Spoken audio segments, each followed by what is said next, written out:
तो कैसे हैं आप लोग? स्वागत है आपका एक और नई क्लास में। और आज की क्लास से अपना लिटरेचर का पार्ट शुरू होने वाला है, जिसका इंतजार आपको बहुत दिनों से था।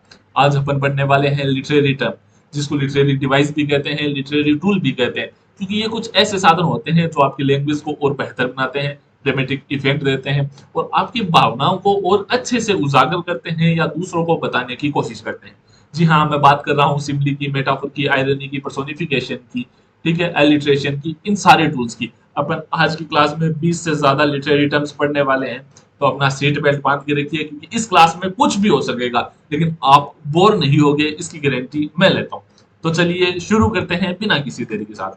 और हाँ, क्लास में आ गए हो और मुझे पता है तुम मेरे से पिछले 6 महीने से पढ़ रहे हो, तो मेरे को ये बात बतानी नहीं पड़े कि क्लास ऑन करते ही पहले आपको वीडियो को लाइक करना है, उसके बाद सारे काम करेंगे। अब बात करते हैं पैराडॉक्स की। पैराडॉक्स क्या है? ठीक है, पैराडॉक्स की मीनिंग क्या है और इसकी एक्सप्रेशन क्या है, वो तो मैं आपको बता ही दूंगा। तो चलो बात करते हैं पैराडॉक्स की। Paradox is a literary device that involves a statement which appear to be self contradictory or absurd। कि भाई जो पैराडॉक्स है वो एक ऐसा टूल है जिसमें क्या होता है कि जो आपका भाई एक स्ट्रक्चर होता है या एक सेंटेंस होता है ना, वो अपने आप में ही आपको विरोधाभासी लगेगा या अजीब सा लगेगा कि यार अगले वाले ने ये क्या कह दिया। यानी पहले तो वो कोई बात बोलेगा, फिर उसी से उल्टी दूसरी बात बोल देगा, यानी उसी के विरोधाभासी या उसी उसी बात की विरोध करती हुई दूसरी बात बोल देगा, है ना। It reveals N underlying truth और इनसाइट। लेकिन जब आप उस सेंटेंस को ध्यान से देखोगे ना, तो आपको पता चलेगा कि यार क्या बात कही है, वाह वाह, क्या क्या मतलब, क्या आप तो मर्द ही नहीं हो ना, आप वो कहते हैं आप तो पुरुष ही नहीं हो, महापुरुष हो, वैसी वाली बात है। कि मतलब एकदम गहरी बात कर जाना, है ना। छोटा सा सेंटेंस बोलेगा जो अपने आप में कॉन्ट्राडिक्टरी लगेगा, अपने आप में विरोधाभासी लगेगा, लेकिन जब आप उसे ध्यान से पढ़ोगे ना, तो आपको पता चलेगा कि यार क्या मतलब, क्या इंटेंस है, क्या इमोशन है बात में। और आपको एक बात और बता दूं कि हर लिटरेरी डिवाइस गेम मैंने आपको 20 उदाहरण दिए हैं, है ना। मैंने आपको 20 एग्जाम्पल दिए हैं, है ना, एग्जाम्पल दिए हैं। अब इन एग्जाम्पल में से मैं आपको सिर्फ 5 ही समझाऊंगा, 15 आपको खुद को देखने हैं क्लास खत्म होने के बाद। जिससे क्या होगा कि ये परमानेंट हो जाएंगे आपके दिमाग में। ये पीडीएफ आपको अपने टेलीग्राम चैनल किड्स क्लासेस पे मिल जाएगी, वहां पे आके आप इसको क्लिक कर सकते हो और पढ़ सकते हो। ठीक है, अब बात करते हैं कि भाई लिटरेचर में यूज क्यों किया जाता है पैराडॉक्स, है ना। तो एक तो क्रिएट की जाती है फिलोसॉफिकल डेप्थ, कि भाई मतलब एकदम है ना, ज्ञान वाली बात करने के लिए, एकदम ऐसी मतलब क्लेवर तरीके से ज्ञान वाली बात करने के लिए। हाईलाइट आयरनी और इंटरनल कॉन्फ्लिक्ट, कि भाई एक जो सेंटेंस है वो अपने आप में विरोधाभासी होगा, पहले अपन उसमें कुछ बोलेंगे, फिर अपन उसमें ठीक उसकी उल्टी बात बोल देंगे, है ना। प्रेजेंट कॉम्प्लेक्स ट्रूथ, मतलब जटिल सच बताएगा ये आपको। प्रोवोक थॉट एंड रिफ्लेक्शन, और ये आपके दिमाग की अनाथ तार खोल देगा, मतलब आपका दिमाग काम करना शुरू कर देगा और आप सोचना शुरू कर दोगे। पैराडॉक्स का असली काम यही होता है ना। अब अपन थोड़े से 5 एग्जाम्पल देख लेते हैं, और मैं आपको ये भी बताऊंगा कि कौन से बड़े राइटर ने ये 5 एग्जाम्पल अपनी किताब में कहाँ पे यूज किए हैं।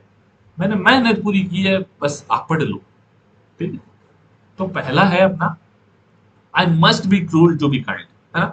आई must be cruel to be kind, मुझे यार उदार होने के लिए निर्दयी होना पड़ेगा। तो देखो ये अपने आप में ही सेंटेंस विरोधाभासी हो गया ना, कि मैं निर्दयी भी होना चाहता हूँ, मैं उदार भी होना चाहता हूँ, उसके लिए मुझे निर्दयी भी होना पड़ेगा। तो पहली बात तो ये बात कही थी शेक्सपियर साहब ने अपने हेमलेट नाम के प्ले में। ठीक है, बात खत्म। How can be cruel to be kindness but the character means that a harsh action may be necessary for ultimate good. कि यार कुछ ऐसा कदम, कोई ऐसा बुरा कदम जो आखिर में अच्छाई के लिए जरूरी होता है।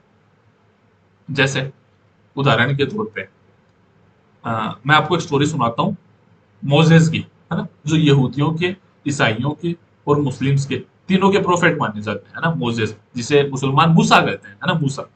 तो मूसा की माँ ने, है ना, जब हुआ क्या था कि जो मूसा के मतलब मूसा के समय जो राजा राजा था जिसका नाम था फिरौन, उसको भविष्यवाणी मिली, यानी कंस की तरह, है ना।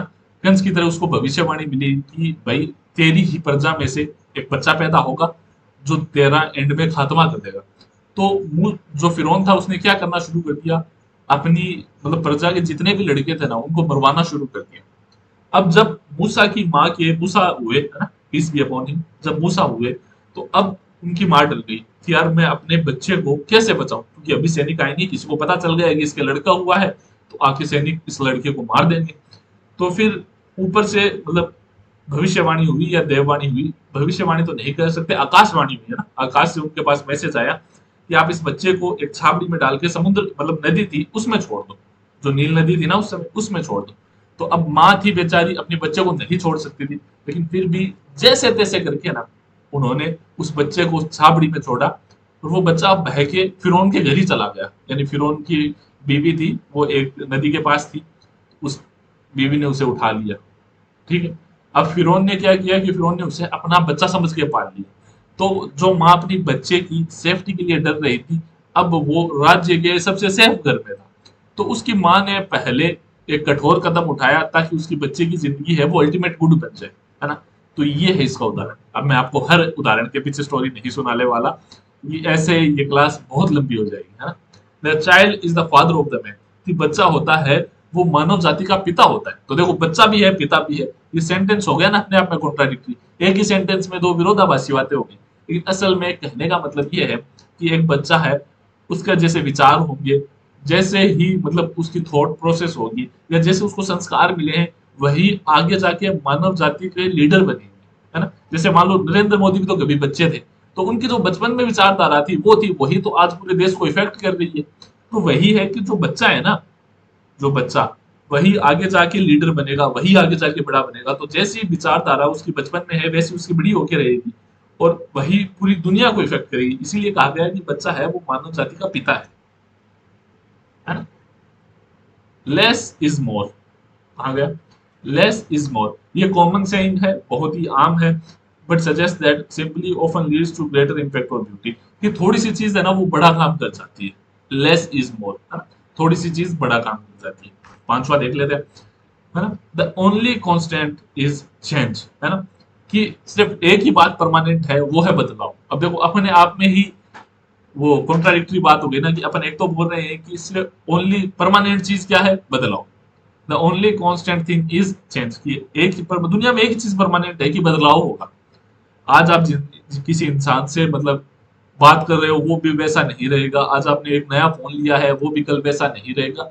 जिंदगी में कोई भी चीज सेम नहीं रहती। तो ये एक साफ सत्य है कि हर चीज है वो टाइम के साथ चेंज होगी ही होगी। आप उनसे ये उम्मीद नहीं रख सकते कि आज वो मेरे साथ जैसे हैं वो कल भी वैसे ही रहे, परसों भी वैसे ही रहे, है ना। तो सीधी सी बात है कि दुनिया में सिर्फ एक ही चीज परमानेंट है, वो है बदलाव, है ना। हेराक्लिटस ने कही थी ये बात। I know that I know nothing, मैं ये जानता हूं कि मैं कुछ नहीं जानता, है ना। देखो सोक्रेट्स ने कही थी, जो अपन जिसे सुकरात बोलते हैं ना, उसने कही थी ये बात कि I know that I know nothing. Vikas Divyakirti sir को आप जानते होंगे, जो दृष्टि आईएएस के फाउंडर है, उन्होंने एक बात कही थी कि आप जब बड़ी बड़ी यूनिवर्सिटी में जाओगे और आपको मतलब पूरे देश में किसी सब्जेक्ट का सबसे बड़ा ज्ञाता है वो उस यूनिवर्सिटी में मिलेगा, तो वो कभी भी अपने आप को उस सब्जेक्ट का टीचर नहीं कहते। वो ये बताते हैं कि मैं इस सब्जेक्ट का स्टूडेंट हूँ। जैसे मैं कहता हूँ कि मैं अभी भी इंग्लिश का स्टूडेंट हूँ, मैं रोजाना नई चीजें सीखता हूँ और आपको सिखाता हूँ। ठीक है। तो I know that I know nothing, कि मेरे को अभी सिर्फ इतना ही ज्ञान है जैसे समुद्र में कतरा बराबर अभी सारा अथाह समुद्र पड़ा है। तो मेरे को यही पता है कि मेरे को कुछ नहीं पता। तो देखो ये जो सेंटेंस है ये अपने आप में विरोधाभासी हो गया ना। एक बार तो मैं बोल रहा हूँ कि मेरे को पता है, और दूसरी बार मैं बोल रहा हूँ कि मेरे को कुछ नहीं पता। तो यही पैराडॉक्स है ना। पांच उदाहरण मैंने आपको बता दिए, अब ये बाकी के जितने उदाहरण बचे हैं वो आप खुद देखोगे। ठीक है। आगे चलते हैं। और अगर अभी तक आपने चैनल को सब्सक्राइब नहीं किया है तो मैं आपको कहूंगा कि आप चैनल को सब्सक्राइब करो, वीडियो को लाइक करो। और अगर आपको इन सारे जो भी आपने अभी लिटरेरी टर्म्स वगैरह पढ़े हैं इनके टेस्ट देने हैं, तो आप हमारे ऐप किड्स क्लासेस को डाउनलोड कर सकते हो, उसमें आप टेस्ट दे सकते हो। नाम मात्र के शुल्क में आपको सेकंड ग्रेड की टेस्ट सीरीज मिलेगी, जो राजस्थान के जितने भी अच्छे टीचर हैं उनकी आप टेस्ट सीरीज देख सकते हो। किसी की 850, किसी की 4000, किसी की 5000 ऐसे है। तो मैं आपको कहूंगा कि चिंता मत करो, आप मेरे से पढ़ चुके हो, 6 महीने से पढ़ रहे हो, आपको कंटेंट में शानदार दूंगा, इसकी गारंटी मैं लेता हूँ। बाकी आप मेरे को अच्छी तरीके से जानते हो, तो आप एक बार टेस्ट सीरीज जरूर ट्राई करना, ऐप डाउनलोड करना, कुछ फ्री टेस्ट है वो तो आप दे ही सकते हो, तो फ्री टेस्ट तो जरूर देना। अब बात करते हैं ऑक्सीमोरॉन की। ऑक्सीमोरॉन क्या होता है? Oxymoron meaning explanation. देखो ऑक्सीमोरॉन क्या होता है बात कर लेते हैं। ऑक्सीमोरॉन का मतलब होता है एक ही सेंटेंस के अंदर दो अपोजिट वर्ड रख देना। जैसे an oxymoron is a figure of speech in which two opposite और contradictory word are placed together. दो विलोम शब्दों को एक साथ रख दिया जाता है, यानी एक शब्द और उसका विलोम शब्द दोनों पास पास रख दिए जाते हैं एक ही सेंटेंस के अंदर। ये होता है ऑक्सीमोरॉन, है ना? जैसे अब ये होता क्यों है, ये यूज क्यों हो जाता है? एक्सप्रेस कॉम्प्लेक्स इमोशन, जटिल भावनाओं को दर्शाने के लिए। हाईलाइट कॉन्ट्राडिक्शन इन लाइफ और थॉट, और लाइफ और थॉट में भाई विरोधाभास दर्शाने के लिए। Add flavour and fit to writing, और अपनी लेखनी में है ना, मतलब स्वाद डालने के लिए, अपनी लेखनी में चतुरता बुद्धिमानी डालने के लिए। Make reader pose and reflect, और ऐसे कि सेंटेंस आ जाता है ना, तो जो बंदा पढ़ता है वो पढ़ते पढ़ते रुक जाता है और सोचने लग जाता है, इसलिए। ठीक है, अब कुछ फेमस एग्जांपल देख लेते हैं अपन ऑक्सीमोरॉन की। ऑक्सीमोरॉन का मतलब होता है कि एक सेंटेंस में दो विलोम शब्द को एक ही जगह रख देना। जो आपने पहले पैराडॉक्स पढ़ा था, उसमें तो एक सेंटेंस में दो क्लोज, यानी दो विरोधाभासी बातें थी, अब दो विरोधाभासी शब्द है। ऑक्सीमोरॉन में दो विरोधाभासी शब्द है, ये चीज ध्यान रखना, है ना? Parting is such sweet sorrow, कि बिछड़ना है वो सच में कितना, है ना, मीठा दुख है। सच में कितना मीठा दुख है। तो देखो, मीठा भी और दुख भी दोनों एक दूसरे के विरोधाभासी शब्द है ना। तो मीठा क्यों है कि आपको एक तो ये रहेगा कि हाँ यार अपन फिर से मिलेंगे जिससे आप बिछड़ रहे हो, और दुख इसलिए कि आप उससे दूर हो रहे हो, है ना? ये शेक्सपियर में लिखा हुआ है, रोमियो एंड जूलियट में आया है ये डायलॉग, कि parting is such a sweet sorrow, कि बिछड़ना कितना मीठा दुख है। क्यों? क्योंकि एक तो आप बंदे से बिछड़ रहे हो इसलिए आप दुखी हो, और आप खुश भी हो कि आप उससे फिर मिलोगे, है ना? आपकी मतलब जो मेमोरीज है उनमें नई यादें जुड़ गई हैं आज। तो सीधी सी बात है कि parting is a such sweet sorrow, कि जो बिछड़ना है वो कितना मीठा दर्द है। हाँ? Oh, brawling love, oh, loving hate. Shakespeare Romeo and Juliet. The oxymoron reflect Romeo's confusion about love, how it can be both wonderful and painful. Oh, brawling love, oh, loving hate. कि यार प्यार है वो कितना शानदार होता है और कितना दर्द भरा होता है ना?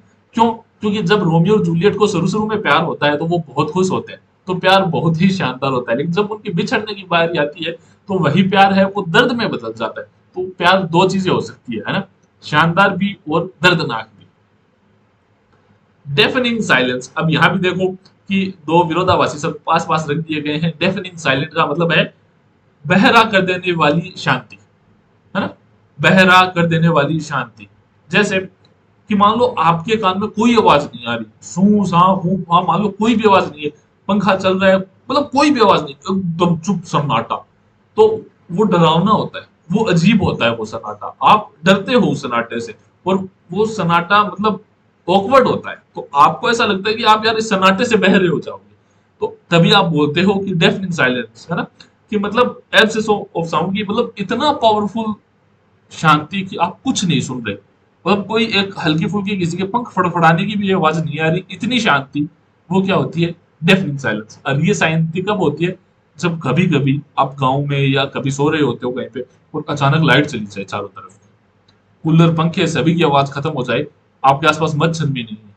अब जो शांति होती है ना अजीब सी, वो होती है डेफनिंग साइलेंस, है ना? लिविंग डेथ, लिविंग डेथ, है ना? ये चीज मैंने बहुत देखी है। लिविंग डेथ का मतलब होता है जीती जागती लाश। जीती जागती लाश, एक तो वो इंसान जिसकी लाइफ में कोई गोल नहीं होता। जैसे मैं कुछ लोगों को जानता हूँ जो रोज सुबह रात को 12-1 बजे तक मोबाइल चलाते हैं, सुबह उठते हैं, उठ के वो चौराहे पे बैठते हैं, 5-5 6-6 7-7 घंटे वो चौराहे पे बैठ जाते हैं, घर पे जाते हैं, खाना खाते हैं, फिर से आके चौराहे पे बैठ जाते हैं, रात को 11-11 बजे तक, 12-12 बजे तक उसी चौराहे पे बैठ के मोबाइल चलाते हैं, फिर से जाके सो जाते हैं। उनका सेम रूटीन रोजाना का रहता है, मस्त वो नशा करते हैं। तो ये क्या है? ये जीते जागते लाशें हैं। यानी ये लोग हैं जिनका जिंदगी में कोई गोल नहीं है। ये न तो अपनी पारिवारिक जिम्मेदारियां समझते हैं, न ये समझते हैं कि उनके माँ बाप ने उनको पढ़ा लिखा के इतना बड़ा किया है, तो अब ये वक्त आ गया है कि वो उनको वापस पे करे, है ना? तो ऐसे लोग क्या है? जीते जागते लाश है। चलिए, describe a state where someone is alive physically but feels spiritually और इमोशनली डेड। और आप उसे इस तरह से भी मान सकते हो कि जब कोई, मान लो आपके बहुत प्रिय इस दुनिया को छोड़ के चली जाए, और जो आपको मतलब ये लगे प्रिय, मतलब कोई भी दादा दादी, कोई भी आपका रिश्तेदार, कोई भी हो, अगर मान लो ऐसा ना हो, लेकिन मान लो कि वो दुनिया को छोड़ के चला जाए, तो आपको इस दुनिया में रहने का मन नहीं करता। आप जी रहे तो होते हो लेकिन जीना चाहते नहीं। तो वो क्या होता है? वो होता है लिविंग डेथ। तो मैंने कितने एग्जाम्पल समझा दिया आपको। 3 1 4। अब लास्ट एग्जांपल और समझा देता हूँ, है ना। Bitter sweet, bitter sweet, something that bring both happiness and sadness like farewell और ए मेमोरी, है ना। कि बिटर स्वीट क्या होता है, कि ऐसी चीजें जो दुख और आनंद दोनों साथ लेके, है ना। कड़वा सच या कड़वा मीठा या बिटर स्वीट का मतलब होता है, जैसे कि मान लो किसी की आपको याद आई, एक बार तो आपका दिल खुश होगा, फिर आप दुखी भी होंगे। खुश तो इसलिए होगी कि यार वो उस टाइम आपको बहुत अच्छा लगा था, बहुत मतलब आप खुश हुए थे उस इंसान से मिलके, मान लो किसी की आपको याद आई। लेकिन दुख इसलिए होगा कि अब आप उससे नहीं मिलते, हो सकता है वो दूसरी जगह रहने चले गए हो, या कहीं उनका ट्रांसफर हो गया हो, या आप किसी दूसरे जिले में आ गए हो। तो ये क्या होती है, ये होती है बिटर स्वीट यादें, यानी मीठी कड़वी यादें, कि जब याद आता है तो एक बार तो इंसान खुश होता है, फिर इंसान दुख भी होता है, दुखी भी होता है ना। अब देखो ये 20 एग्जाम्पल है, ये सारे आपको खुद को पढ़ने। अब बात करते हैं सिमली की, हाँ। देखिए सीधी सीधी बात, सीधे सीधे आसान शब्दों में अगर बताऊं, तो सिमली का अर्थ है कि दो चीजों में, है ना, दो चीजों में कंपैरिजन करना, लाइक और एज का यूज करके, दो चीजों में कंपैरिजन करना, लाइक एज या एज का उपयोग करके, लाइक एज का उपयोग करके, और, है ना, वो दोनों चीजें आपस में एक दूसरे से बिल्कुल अलग हो। यानी ऐसा नहीं है कि आपने इंसान से इंसान का कंपैरिजन कर दिया, नहीं।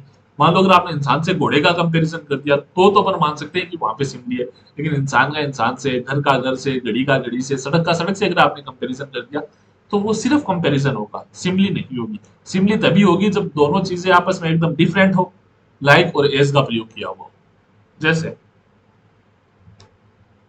भाई अपन यूज क्यों करते हैं सिमली को, क्रिएट स्ट्रॉन्ग इमेजरी, एक मतलब स्ट्रॉन्ग इमेजरी अगले वाले को अपनी बात अच्छे से समझाने के लिए, explain abstract idea with familiar comparison, और ऐसे आइडिया जिनका कोई फिजिकल स्पेस नहीं है, जैसे प्यार हो गया, दुख हो गया, दर्द हो गया, उनको समझाने के लिए भौतिक चीजों का एग्जाम्पल देके, या फिर कोई इमोशन और आइडिया है वो प्रोवोक करने के लिए, उनका कोई इमोशन जगाने के लिए सिंपली का यूज करते हैं।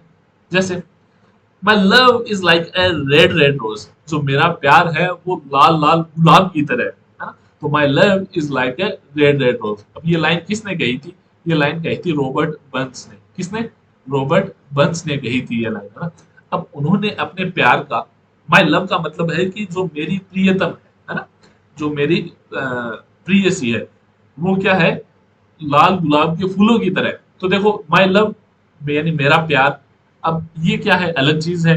और रेड रेड रोज, ये दोनों चीजें आपस में अलग है, क्योंकि जो इनका प्यार है वो एक इंसान है, वो एक लड़की है। और गुलाब आपको पता है गुलाबी है, लेकिन इन दोनों का कंपैरिजन कर दिया कि दोनों किसकी तरह लाल है, गुलाब की तरह, है ना। यानी मेरा प्यार है वो गुलाब की तरह लाल है या गुलाबी है, ठीक है। अब यहाँ पे कंपैरिजन हुआ है लाइक लगा के, है ना, लाइक लगा के यहाँ पे कंपैरिजन में यूज हुआ है लाइक और एज, और दोनों चीजें आपस में अलग अलग है, इसलिए अपन कहेंगे कि यहाँ पे सिमली का यूज हुआ है। आगे चलो, she was as innocent as a lamb, वह तो इतनी सीधी है कि जितनी कोई मान लो जैसे भेड़िए का बच्चा हो, है ना, या मतलब भेड़ का बच्चा हो, लेम हो, यानी मतलब वो तो भेड़ की तरह सीधी है, लेकिन इसको नहीं पता कि इसका कटेगा। है ना, वो भी इसको धोखा देगी, ये कह रहा है मेरी वाली अलग है, लेकिन सच में नहीं है ना, सारे सांप एक जैसे ही होते हैं। तो देखो कोई बुरा मत मान लेना, अपन स्टूडेंट और टीचर का रिलेशनशिप है, और मैं पढ़ाई को फन लेके कर रहा हूँ, यानी हंसी मजाक लेके करने की कोशिश कर रहा हूँ। और मैं हर सेंटेंस में हंसी मजाक इसलिए लगा रहा हूँ ताकि आपको वो चीज लंबे समय तक याद रहे, ठीक है। तो she was as innocent as a lamb, वह इतनी बोली है जितनी कोई भेड़ बोली होती है। तो देखो लड़की का कंपैरिजन भेड़ से किया है, तो सिंपली की एक शर्त तो पूरी हो गई कि दो डिफरेंट चीजों का कंपैरिजन होनी चाहिए। दूसरी शर्त है कि लाइक और एज में से किसी एक चीज का उपयोग होना चाहिए, तो यहाँ पे आपको पता है एज का उपयोग हो रहा है। तो अब देखो हो गई ना सिमली कि उसकी गर्लफ्रेंड है, या जो जो भी उसकी प्रियसी है ना, she was as innocent as lamb, तो वो किसकी तरह है, भेड़ की तरह सीधी है। तो अब यहाँ उसने कंपैरिजन किया है उसकी इनोसेंस दिखाने के लिए उसका और भेड़ का। तो दो डिफरेंट चीजों का कंपेयर कर दिया, और कंपेयर भी किससे कर दिया, लाइक और एज से। तो ये क्या होगी, ये होगी simile. The soldiers were as brave as lion, जो सैनिक थे वो ऐसे बहादुर थे जैसे शेर, या जो सैनिक थे वो शेर की तरह बहादुर थे। तो the soldiers were as brave as Lloyd, है ना, the soldiers were as brave as Lloyd. तो देखो जो सैनिक है उनका कंपैरिजन कर दिया किसके साथ, शेर के साथ, है ना, उनको शेर जैसा बता दिया और यूज भी क्या कर दिया, लाइक और एज। तो जो सिंपली की दोनों शर्तें हैं ना वो दोनों कंप्लीट हो गई। कौन कौन सी, कि एक तो लाइक एज का उपयोग हो गया और दो डिफरेंट चीजों का आपस में कंपैरिजन हो गया। तो अपन यहाँ पे कहेंगे हाँ, जी हाँ, यहाँ पे सिमिली है ना। मैंने आपको 3 एग्जांपल बता दिए हैं, अब मैं 2 और बताऊंगा। He runs like the wind, यार वो तो हवा की तरह तेज दौड़ता है ना। He runs like the wind, वो तो हवा की तरह तेज दौड़ता है। तो अब उसके तेज दौड़ने की या उसकी स्पीड है ना, उसका कंपैरिजन हवा से कर दिया गया है, या उसका खुद का कंपैरिजन भी हवा से कर दिया है कि वो हवा की तरह तेज दौड़ता है। ठीक है, तो देखो वही बात है कि सिंपली कहती है कि दो डिफरेंट चीजों का कंपैरिजन होना चाहिए। तो जी हाँ, बिल्कुल है डिफरेंट, एक तो ही हो गया, एक विंड हो गया, तो डिफरेंट चीजें हैं। और कंपैरिजन में लाइक और एज का भी उपयोग हुआ है, तो अपन कह सकते हैं कि ये सिमिली है। Her smile was as bright as the sun, उसकी हंसी थी वो इतनी चमकीली थी या इतनी चमकदार थी जैसे कोई सूरज हो। लड़कों, ये सारी चीजें लिख लो और चैट में यूज करना, सच्ची में मतलब इम्प्रेस कर दोगे, है ना? कि ये सारी चीजें लिख लो और कहीं ना कहीं मार देना पॉइंट चैट के अंदर, जब आप बात कर रहे हो ना अपने किसी स्पेशल वन से, तो ये मार देना, बात समझो, एक्सपर्ट से राय लो, काम हो जाएगा तुम्हारा। तो her smile was as bright as sun, उसकी जो हंसी थी वो ऐसे चमकदार थी जैसे कोई चमकता हुआ सूरज हो। तो देखो, उसकी स्माइल का कंपैरिजन सूरज से कर दिया है, तो दो एकदम अलग अलग चीजें हैं। और कंपैरिजन भी कैसे हुआ है, एज लगा के हुआ है ना। कंपैरिजन भी कैसे हुआ है, एज लगा के हुआ है, तो यहाँ अपन कह सकते हैं कि जी हाँ, यहाँ पे सिमली है। चलिए अब ये सारे टॉपिक आप खुद पढ़ लेना, और आगे मैं क्या करता हूँ कि आपको बता देता हूँ कि मेटाफर क्या होता है ना। देखिए मेटाफर होता है सेम सिमली की तरह, कि इसमें भी दो डिफरेंट चीजों का कंपैरिजन किया जाता है, लेकिन इसमें लाइक और एज का उपयोग नहीं किया जाता, है ना। लाइक और एज है वो खत्म कर दिए जाते हैं, सीधा सीधा कंपैरिजन किया जाता है ना। जैसे मान लो सिमली में अगर ये बोला जाए कि जो सैनिक है वो शेर की तरह बहादुर है ना, शेर की तरह बहादुर है, जो सैनिक है वो शेर की तरह बहादुर है। तो मेटाफर में ये कह दिया जाएगा कि जो भाई सैनिक है वो शेर है, मतलब उन्हें सीधा शेर बना ही दिया जाएगा। तो ये असल में डायरेक्ट कंपैरिजन होता है ना। सिमिली में इनडायरेक्ट लाइक और एज का उपयोग करके कंपैरिजन किया जाता है, जबकि मेटाफर में डायरेक्ट कंपैरिजन होता है। अभी भी दो डिफरेंट चीजों के बीच ही कंपैरिजन होगा, यानी दो ऐसी चीजों के बीच कंपैरिजन होगा जो आपस में बिल्कुल अलग हो, लेकिन उनकी किन्हीं एक, है ना, स्पेशलिटी को लेकर उन दोनों का कंपैरिजन कर दिया जाता है। सेम बात मेटाफर में है, बस इसमें लाइक और एज का उपयोग नहीं होगा। ये चीज ध्यान रखना कि इसमें लाइक और एज का उपयोग नहीं होगा। आप किसी भी मेटाफर को सिंपली बना सकते हो लाइक और एज जोड़ के, और किसी भी सिंपली को आप मेटाफर बना सकते हो लाइक और एज हटा के, है ना। उम्मीद करता हूँ कि आप मेरी बात समझ रहे होगे। जैसे टाइम इज ए थीफ, है ना। टाइम इज ए थीफ, जो समय है वो एक चोर है जो आपसे बहुत कुछ चीजें चुरा लेता है।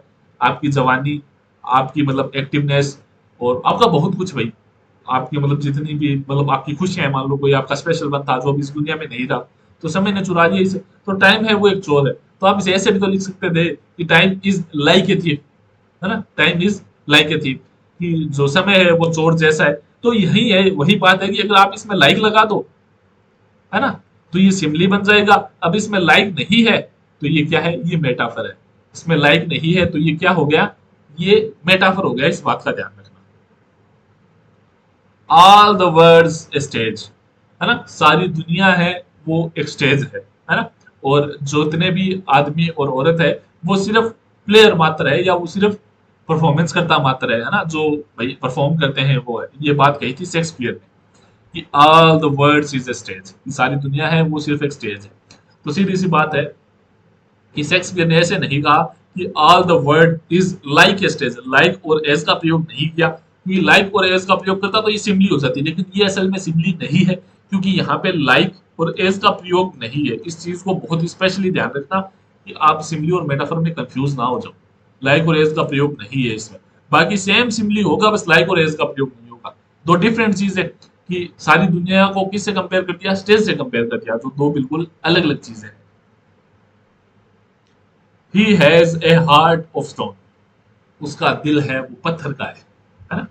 He has a heart of stone, यानी मैंने उस लड़के को कितनी बार प्रपोज कर दिया, मान लो कोई लड़की कह रही होगी, लेकिन यार उसका दिल पत्थर का है, वो पिघलता ही नहीं है, वो मेरी तरफ ध्यान ही नहीं देता, है ना। तो भाई सीधी सी बात है कि अब उसके दिल की, है ना, दिल की जो कंपैरिजन है, या उसके दिल का कंपैरिजन किससे कर दिया है? उसके दिल का कंपैरिजन कर दिया है पत्थर से, कि उसका दिल है वो पत्थर की तरह कठोर है ना? उसका दिल पत्थर की तरह कठोर है, उसका दिल पिघलता नहीं है। तो सीधी बात है कि दो अलग अलग चीजों का कंपैरिजन कर दिया है, और लाइक और एज का यहाँ पे क्या है, उपयोग है नहीं, तो अपन कहेंगे कि हाँ ये मेटाफर है। द क्लासरूम वाज ए जू, कि भाई क्लासरूम तो चिड़ियाघर है ना, क्लासरूम तो चिड़ियाघर था, जो क्लासरूम था वो तो चिड़ियाघर था। ऐसा नहीं कहा गया कि क्लासरूम है वो चिड़ियाघर जैसा था, नहीं। अगर ऐसा बोलता तो सिंपली हो जाती कि the classroom was like a जू, नहीं, लाइक का उपयोग नहीं हुआ है, सीधा लाइक और एज के उपयोग किए बिना अगले ने कंपैरिजन कर दिया। तो द क्लासरूम वाज ए जू, और कंपैरिजन भी किन किन का किया है? दो एकदम अलग चीजों का, एक तो क्लासरूम और एक चिड़ियाघर, दो अलग अलग चीजों का कंपैरिजन कर दिया। तो ये क्या हो गया? मेटाफर हो गया। आगे चलते हैं, ये वाला भी आप चैट में यूज कर सकते हो कि her voice is music to my ears, यार उसकी आवाज है ना मेरे कानों के लिए एक मधुर संगीत है। तो सीधी सी बात है, उसकी आवाज का अपन ने कंपैरिजन कर दिया है मधुर संगीत से, वो भी लाइक और एज का उपयोग किए बिना। तो ये क्या हो गई? ये हो गए मेटाफर, है ना? मैंने 5 उदाहरण बता दिए हैं, बाकी तुम खुद देख लेना। और अब बात करते हैं डेड मेटाफर की। डेड मेटाफर का मतलब होता है कि कोई कंपैरिजन इतनी बार कर दिया गया है ना? वही मेटाफर का उपयोग दुनिया में इतनी बार किया जाता है कि अब वो नॉर्मल हो गए। अब लोगों को लगता ही नहीं है कि यार ये कोई डिफरेंट चीज है। जैसे जैसे है ना, the time is running out. अब ये बहुत ही कॉमन चीज हो गई, ये सब यूज में लेना कि टाइम है वो दौड़ता जा रहा है या खत्म होता जा रहा है। The time is running out है ना, वो टाइम है वो खत्म होता जा रहा है। तो सीधी सी बात है कि अब ये बहुत ही प्लेनली या बहुत ज्यादा उपयोग होने लगा है, तो इसकी जो मतलब स्पेशलिटी थी ना वो खत्म हो गई। जो उसकी मतलब स्पेशलनेस थी ना इनकी बात में, इस बात में, वो खत्म हो गई। ये इतनी बार ज्यादा यूज हो गया है ना, तो इसलिए इसको डेड मेटाफर कहेंगे। लेग ऑफ ए चेयर, अपन नहीं कहते कि कुर्सी की टांग, है ना, कुर्सी के पैर, सॉरी कुर्सी के पैर, मारवाड़ी आ जाती है बीच बीच में, कुर्सी के पैर। तो अब ये चीज अपन बहुत ही नॉर्मली यूज करने लगे हैं, है ना? किसी चीज को इतनी बार यूज कर लेना है कि अब उसकी वो खासियत है वो खत्म हो गई, तो अपन उसको डेड मेटाफर बोलते हैं। लेग ऑफ ए चेयर क्या है? डेड मेटाफर है कि अब इस चीज को नॉर्मल समझा जाता है। कोई भी नहीं कहता कि मतलब और कोई नाम ही नहीं लेता, सीधी बात कहते हैं लेग ऑफ ए चेयर, यानी चेयर के पैर। He is in the driver seat, है ना, he is in the driver seat, यानी वह कंट्रोल में है, मतलब सारा कंट्रोल उसके पास है। यानी एक स्कूल में ड्राइवर सीट पे प्रिंसिपल होता है, जो वो चाहता है वह होता है, तो प्रिंसिपल ड्राइवर सीट पे होता है। लेकिन ये फ्रेज आजकल इतनी ज्यादा यूज होने लगी है कि इसने अपनी वो इम्पैक्ट खो दिया है, अपना वो प्रभाव खो दिया है ना? तो इसलिए अपन इसे डेड मेटाफर कहेंगे। Foot of the mountain refers to the bottom और no longer felt metaphysical. Foot of the mountain का मतलब होता है तलहटी, है ना, किसी भी पहाड़ की तलहटी। जैसे अपन ने ये पढ़ा है कि भाई कुंभलगढ़ दुर्ग की तलहटी में अपने ये पृथ्वीराज सिसोदिया की छतरी है। हाँ? तलहटी का मतलब है फुट ऑफ द हिल, यानी उसके तलहटी में। तो अब ये चीज भी इतनी ज्यादा कॉमन हो गई है कि इसने अपना वो स्पेशलिटी या स्पेशलनेस खो दी है। Face of the clock, face means metaphor human face, no standard term, है ना? फेस ऑफ द क्लॉक यानी घड़ी का मुंह, है ना, घड़ी का मुंह। तो ये चीजें भी आजकल इतनी ज्यादा यूज होने लगी है, फेस ऑफ द क्लॉक ये टर्म भी इतनी ज्यादा यूज होने लगी है कि आजकल अब इसकी वो स्पेशलनेस खत्म हो चुकी है। ऐसे ही मैंने 15 उदाहरण और दिए, वो भी तुम लोग देख लेना। और अगर अभी तक सब्सक्राइब नहीं किया है तो आप सब्सक्राइब कर सकते हो। और मैं आपको फिर बता दूं कि अगर आप ये सारे लिटरेरी टर्म्स, ग्रामर की कोई भी सवाल है, उनको आप चाहते हो कि यार मैं क्या करूं कि पढ़ूं, है ना, या उनका टेस्ट दूं, तो आप टेस्ट सीरीज में आ सकते हो। नाम मात्र सूट में हर टॉपिक पे आपको अलग अलग टेस्ट मिलेंगे। नाउन पे अलग, प्रोनाउन पे अलग, एडजेक्टिव पे अलग। वैसे ही ये लिटरेरी टर्म्स है, इसमें आपको मान लो मैंने 20 सवाल दे दिए सिम्बली के, 20 सवाल दे दिए मेटाफर के, ऐसे मैं आपको भर भर के सवाल दूंगा। तो इससे होगा क्या कि आपकी तैयारी है वो और ज्यादा शानदार हो जाएगी। पर्सोनिफिकेशन, देखो पर्सोनिफिकेशन का मतलब होता है मानवीकरण, है? मानवीकरण, मानवीय, यानी किसी भी चीज को इंसानों की क्वालिटी देना, किसी निर्जीव चीज को इंसानों की क्वालिटी दे देना, ये होता है मानवीय। अब इसका अपन उपयोग क्यों लेते हैं? यानी जैसे कि मतलब कोई निर्जीव चीज है जो चल फिर नहीं सकती, श्वास नहीं ले सकती, मान लो टेबल चेयर, चेयर कुछ भी है, उसको अपन ने इंसानों की क्वालिटीज दे दी, है ना, उसे अपन ने ऐसी क्वालिटीज दे दी जो सिर्फ इंसानों के पास हो सकती है। ये होता है मानवीकरण। जैसे अब यूज क्यों करते हैं थोड़ा वो देख लेते हैं अपन पर्सोनिफिकेशन का, है ना? Make description more vivid and emotional, जो व्याख्यान होता है उसको और ज्यादा क्लियर करने के लिए और ज्यादा इमोशनल करने के लिए। Help reader to connect with the nature और ऑब्जेक्ट, और भाई जो रीडर है जो पढ़ रहा है उसको उस ऑब्जेक्ट से जोड़ने के लिए, उसके इमोशनली उस सब्जेक्ट से जोड़ने के लिए ना अपन क्या करते हैं कि भाई पर्सोनिफिकेशन का यूज करते हैं। Add poetry and imagination to language, और मतलब लैंग्वेज में पोइट्री जोड़ने के लिए, एक मतलब पोएटिक एसेंस जोड़ने के लिए अपन पर्सोनिफिकेशन का यूज करते हैं। उदाहरण देखो, the wind whispered through the trees, जो हवा थी वो पेड़ों के माध्यम से फुसफुसाई, है ना। देखो फुसफुसाने का काम सिर्फ इंसानों का होता है कि वो आपके कान में आके कोई धीरे से बात बोल जाता है ना। जैसे आपके कान में आके कोई धीरे से बोले कि तेरी चैन खुली पड़ी है। मेरे साथ बहुत हुआ है, मेरे से मत पूछना क्यों कैसे। तो अब आपके कान में कोई धीरे से बोले तो ये क्वालिटीज तो इंसानों की होती है और कोई चीज ये नहीं कर सकती, लेकिन यहाँ पे यही क्वालिटी किसको दे दी गई है, विंड को दे दी गई है। तो किसी निर्जीव चीज को सजीव क्वालिटी दे दी गई है, तो अपन कहेंगे क्या है, ये क्या है, ये पर्सोनिफिकेशन है। ठीक है,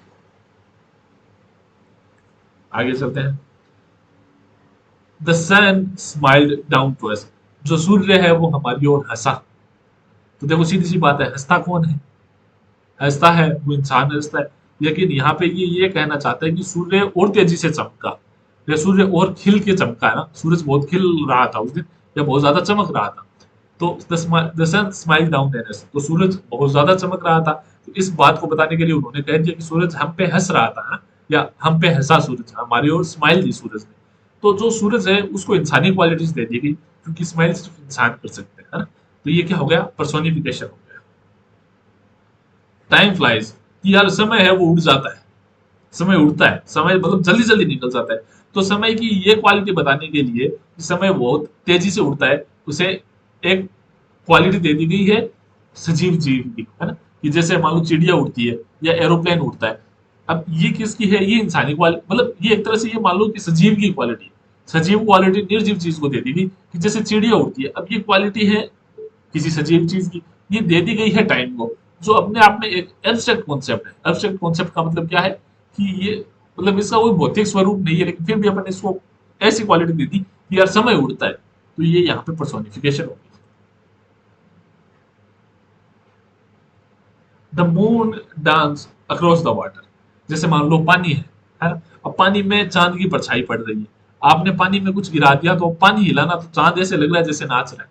तो चांद की मतलब कलाओं को या चांद की ब्यूटी को बताने के लिए ऐसा बताया गया है कि चांद है वो नाच रहा है। असल में चांद नहीं नाच सकता, नाचते तो इंसान है, वो भी अपने बीवी के इशारों पे या अपनी गर्लफ्रेंड के इशारों पे। तो अपन क्या कह सकते हैं कि ये क्या है, पर्सोनिफिकेशन है। The flower bagged for water, जो फूल है उसने पानी के लिए भीख मांगी। अब सीधी सी बात है, फूल कोई मुरझाया हुआ होगा बेचारा, सूखा सूखा दिख रहा होगा, तो किसी देखने वाले को लगा होगा कि यार इसे पानी की जरूरत है। लेकिन अब ये दूसरे को क्या कहेगा कि यार फूल ने तो पानी की भीख मांगी, यानी फूल इतना ज्यादा मुरझाया हुआ था। तो एक छोटी सी बात से बहुत बड़ी बात क्लियर हो जाती है। और सीधी सी बात है कि जो फूल है वो भीख मांग नहीं सकता, भीख मांगेंगे पानी, है ना। तो क्या हो गया, the flower bagged for the water. तो फूल को इंसान की क्वालिटीज दे दी गई है क्योंकि इंसान ही भीख मंगा होता है। तो यहाँ पे क्या होगा, पर्सोनिफिकेशन होगा। अब बाकी उदाहरण आप खुद समझोगे। ठीक है, अब बात करते हैं हाइपरबोले की या हाइपरबोल की। हाइपरबोल की बात करते हैं तो हाइपरबोल का सीधा सीधा मतलब है लंबी लंबी फेंकना, यानी किसी चीज को इतनी ज्यादा बढ़ा चढ़ा के बोल देना कि वो पॉसिबल ही ना हो पाए। जैसे मान लो आपने एक इंसान को 3 4 बार फोन कर लिया, अब उसने फोन नहीं उठाया तो आपने गुस्से में आया, जब उसका फोन आया तो आपने बोला यार तू पागल है क्या, मैंने तेरे को 100 बार फोन कर लिया, तूने फोन नहीं उठाया। तो अब आपने इतना बढ़ा चढ़ा के बोल दिया कि अगले को पता है कि आपने 100 बार फोन नहीं किया, लेकिन ये इमोशंस को और अच्छे से बाहर लाता है कि मैंने तेरे को बहुत ज्यादा बार फोन कर लिया, है ना। तो सीधी सी बात है, किसी बात को बढ़ा चढ़ा के बोलना, एक्सेजरेट करके बोलना, एक्सट्रीम एक्सेजरेशन होती है ना, उसको बोलते हैं हाइपरबोले, यानी बात को बहुत ज्यादा बढ़ा चढ़ा के बोलना। उदाहरण देख लेते हैं, सीधी सी बात है, पहले ये देख लेते हैं कि इसको यूज क्यों किया जाता है। एक्सप्रेस स्ट्रॉन्ग फीलिंग और स्ट्रॉन्ग इमोशन, मतलब किसी चीज को स्ट्रांगली बताने के लिए आप हाइपरबोले का यूज करते हो। एड ड्रामा, ह्यूमर और इंटेंसिटी, किसके लिए, ड्रामा ऐड करने के लिए, हंसी मजाक ऐड करने के लिए, या इंटेंसिटी जैसे गहन भावना ऐड करने के लिए आप हाइपरबोले का यूज करते हो। और इससे क्या है, अगले की अटेंशन तुरंत आपके पास आ जाती है। जैसे I told you a million times, यार मैंने तेरे को लाख बार बता दिया। मान लो कोई बंदा है, उसे आप 10 बार बता दो कि यार सेकंड ग्रेड का फॉर्म निकला है, फॉर्म भरा दो, फॉर्म भरा दो, फॉर्म भरा दो, फॉर्म भरा दो। आपने 15-20 बार बता दिया, फिर भी उसके फॉर्म की डेट मिस हो गई, उसने कहा यार, अब वो आपको आगे पूछे, मान लो कल परसों डेट चली गई, अब वो आपको आगे पूछे कि यार इसकी डेट क्या है, अपने लास्ट डेट क्या है सेकंड ग्रेड की, तो यार तू बावड़ू है ये। मतलब मैं लाख बार बता दियो कि कौन सी डेट इतनी ही फलानी ही बता दे, तू कौन बनायो, अब डेट निकल गई, अब तो टाइम पूछना है, तेने शर्म को नहीं आवे। तो मतलब लाख बार कहना यानी बहुत ज्यादा बार कहना है। तो ये क्या है, एग्जेजरेट करके बताया है, बढ़ा चढ़ा के बताया है। जैसे अगला है, I am so hungry that I could eat a horse, मैं इतना भूखा हूं कि मैं खड़े हो घोड़ो खा जाऊं, है। जैसे अपने यहाँ पे सेम ये बात होती है कि मैं इतना भूखा हूं कि पूरा बकरा खा जाऊं। तो अब एक इंसान पूरा बकरा या पूरा घोड़ा नहीं खा सकता, लेकिन ये इंटेंसिटी दिखाता है कि वह इंसान कितना ज्यादा भूखा है ना। वह इंसान कितना ज्यादा मतलब उसे भूख लगी है, और उसके खाने की मतलब चाहत को दिखाता है कि वह बहुत चाहत से खाना खाना चाहता है।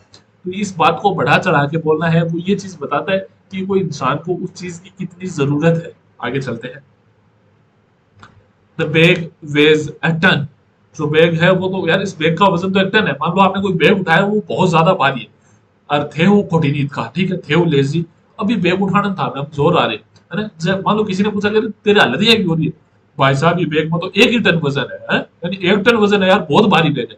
तो असल में कहने का मतलब ये है कि ये बैग है ना, वो बहुत भारी है, बहुत ही ज्यादा भारी है, मैं इसको कैरी नहीं कर सकता। तो उसको कहने का एक फनी तरीका या एक मतलब और ज्यादा ड्रामेटिक इंटेंशनल तरीका ये है कि बैग में 1 टन वजन है ना। It was the longest day of my life. देखो कभी कभी ये हो जाता है कि जब आपको कोई बुरी खबर मिलती है या कोई ऐसा काम हो जाता है जो नहीं होना चाहिए था असल में, है ना, तो वो दिन है ना, वो निकलना मुश्किल हो जाता है ना। तो आप क्या कहोगे, it was the longest day of life, मेरी जिंदगी का सबसे लंबा दिन था। असल में दिन तो सारे एक जैसे ही होते हैं, लेकिन उस दिन की मतलब कुछ एक्टिविटीज ऐसी थी, या कुछ मतलब उस दिन में कुछ ऐसा हो गया कि आप चाहते थे कि यार ये दिन जल्दी से निकल जाए, जल्दी से रात आ जाए, मैं सो जाऊं, मेरा कैसे तैसे करके इस दिन से पीछा छूटे। तो आप क्या कहोगे, it was the longest day of my life, जिसमें बहुत ज्यादा मतलब आप इमोशनली डैमेज हो जाओ ना, ऐसे दिन के लिए यूज होता है। तो सीधी सी बात है, बढ़ा चढ़ा की बात को कहा गया है, तो इसमें भी क्या हाइपरबोले है। I cried a river of tears, है ना। सीधी सी बात है कि आप बहुत ज्यादा दुखी हो, आपको रोना आ रहा है, आप बहुत ज्यादा रोए किसी चीज को लेके। जैसे बचपन में मैं रोया था रिमोट कंट्रोल हेलीकॉप्टर को लेके। मैं आज भी अपने घर वालों को ताना दे देता हूँ कि मेरा रिमोट कंट्रोल हेलीकॉप्टर कब आ रहा है। पता नहीं, देखो सीधी सी बात है कि जैसे आपको पता होगा कि फाइनेंशियली हम ठीक है, ऐसे नहीं है कि हम भाई बहुत ज्यादा हमारी हालत खराब है या हम बहुत ज्यादा पैसे वाले। फाइनेंशियली हम अच्छे खासे हैं, ठीक। क्योंकि देखो आपको बता देता हूँ, दिखावा तो नहीं करना चाहिए, लेकिन जैसे आपको पता है कि मैं कुछ खास कर नहीं पाता, लेकिन फिर भी मैं ऐसी घड़ियां पहनता हूँ, है ना? अब मैं इनकी रेट नहीं बताऊंगा। अब ये देख लो, इस घड़ी में स्प्लेंडर आ जाए, बस मैं इतनी बताऊंगा आपको कि इस घड़ी में एक बाइक आ सकती है ना? और इस घड़ी में एक ठीक ठाक फोन आ सकता है, बात खत्म। दिखावा नहीं करूंगा, लेकिन मैं ये बताना चाहता हूँ कि हम वेल ऑफ थे हमेशा से, यानी ऊपर वाले के करम से हम ठीक ठाक थे। लेकिन फिर भी कभी मेरे घर वालों ने पता नहीं क्या हो गया, कैसी सिचुएशन बनी कि वो मेरी उस ख्वाहिश को पूरा नहीं कर पाए, कि मेरे को कभी वो रिमोट कंट्रोल हेलीकॉप्टर नहीं ला के दे पाए। तो मैं अभी भी उनको ये कहता हूँ कि जब मैं अच्छा कमाऊंगा ना, तब मैं रिमोट कंट्रोल हेलीकॉप्टर लेके आऊंगा, है ना। या अगर मान लो कोई घर में बच्चा होगा ना, तो उसको मैं रिमोट कंट्रोल हेलीकॉप्टर गिफ्ट करूंगा, फिर खेलूंगा उससे मैं, है? तो सीधी सी बात है, तो मैं उसके लिए बहुत रोया था बचपन में, है ना। तो आई क्राइड रिवर्स, मतलब ए रिवर ऑफ टीयर, मैंने तो नदियां ही बहा दी थी आंसुओं की रो रो के। तो सीधी सी बात है, इतना ज्यादा तो नहीं रोया होगा कि मतलब आंसुओं की नदी बह जाए, लेकिन कहने का मतलब ये है कि मैं बहुत ज्यादा रोया, ठीक है। मैं बहुत ज्यादा रोया, तो सीधी सी बात ये है कि ये बता कि ये इंटेंसिटी, मैं अपनी इमोशन की इंटेंसिटी बताना चाहता हूँ कि मैं कितना दुखी था। असल में मैं कितो आडोपड़ बढ़ के रोए हो, लेकिन घर का फिर भी कोई त्याग नहीं। ठीक है, तो यहाँ पे हाइपरबोले है, मैंने 5 उदाहरण बता दिए, बाकी उदाहरण आप खुद देख लेना, 15 या 15। हाँ। अब पढ़ते हैं एलिट्रेशन। अब पढ़ते हैं एलिट्रेशन। एलिट्रेशन का मतलब क्या है, मीनिंग क्या है, चलिए जानते हैं। देखिए एलिट्रेशन का मतलब है कि कोई भी शब्द है, उसकी शुरुआत का चाहे व्यंजन हो चाहे स्वर हो, उसका बार बार है ना रिपीटेशन होता है। रिपीटेशन का मतलब जैसे मान लो एक्सप्लेनेशन है, इस एक्सप्लेनेशन में जो ये ई है ना, इसका बार बार रिपीटेशन होगा। हाँ, एक्सप्लेनेशन, एक्सक्यूज, एक्सक्यूज मी, ऐसे कुछ शब्द आएंगे जिसकी हर की शुरुआत ई से होगी, जिन सब की शुरुआत ई से होगी, तो अपन मान लेंगे यहाँ पे क्या है, एलिट्रेशन है। अब बात करते हैं कि एलिट्रेशन यूज क्यों होता है। देखो, it often use in poetry, tongue twister, जैसे टंग ट्विस्टर होता है ना, चंदू की चाची ने चंदू की चाची को चांदनी रात में चांदनी चौक में चटनी चटाई, तो यहाँ पे चाय चाय चाय की ध्वनि का रिपीटेशन हो रहा है, तो यहाँ पे क्या है, एलिट्रेशन है ना। स्लोगन हो गया, सॉन्ग हो गया। तो अब इसका यूज इसलिए होता है कि एक तो राइम क्रिएट करने के लिए, एक मूड है वो एनहेंस करने के लिए, और किसी भी शब्द को म्यूजिकल इफेक्ट देने के लिए एलिट्रेशन का यूज होता है। जैसे make line more memorable and musical, बहुत ज्यादा याद करने योग्य और वही म्यूजिकल बना देती है लाइन को। एम्फेसिस ऑन सर्टेन आइडिया और इमोशन, किसी स्पेशल आइडिया और इमोशन पे जोर देने के लिए एलिट्रेशन का यूज किया जाता है। Add rhyme and beauty to the language, help with story lining, slogan and dramatic speech. थोड़े से उदाहरण देख लेते हैं, है ना।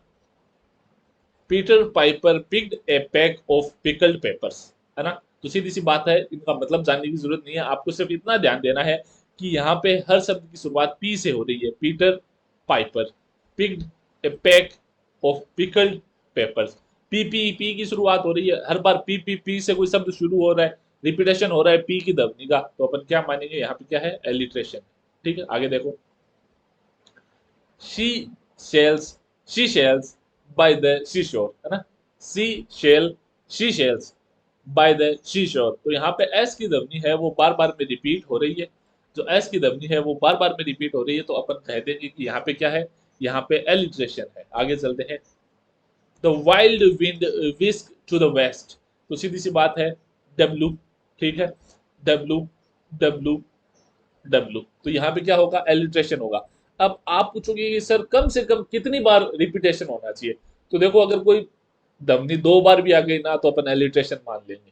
लेकिन अपने को वो सेंटेंस देख के समझना पड़ेगा कि यहाँ पे यार पावरफुल चीज क्या है, क्या सच में एलिट्रेशन उभर के आ रहा है, या उसमें कोई और फिगर ऑफ स्पीच है, वो भी हो सकता है। देखो, एक लाइन में एक से ज्यादा फिगर ऑफ स्पीच हो सकते हैं।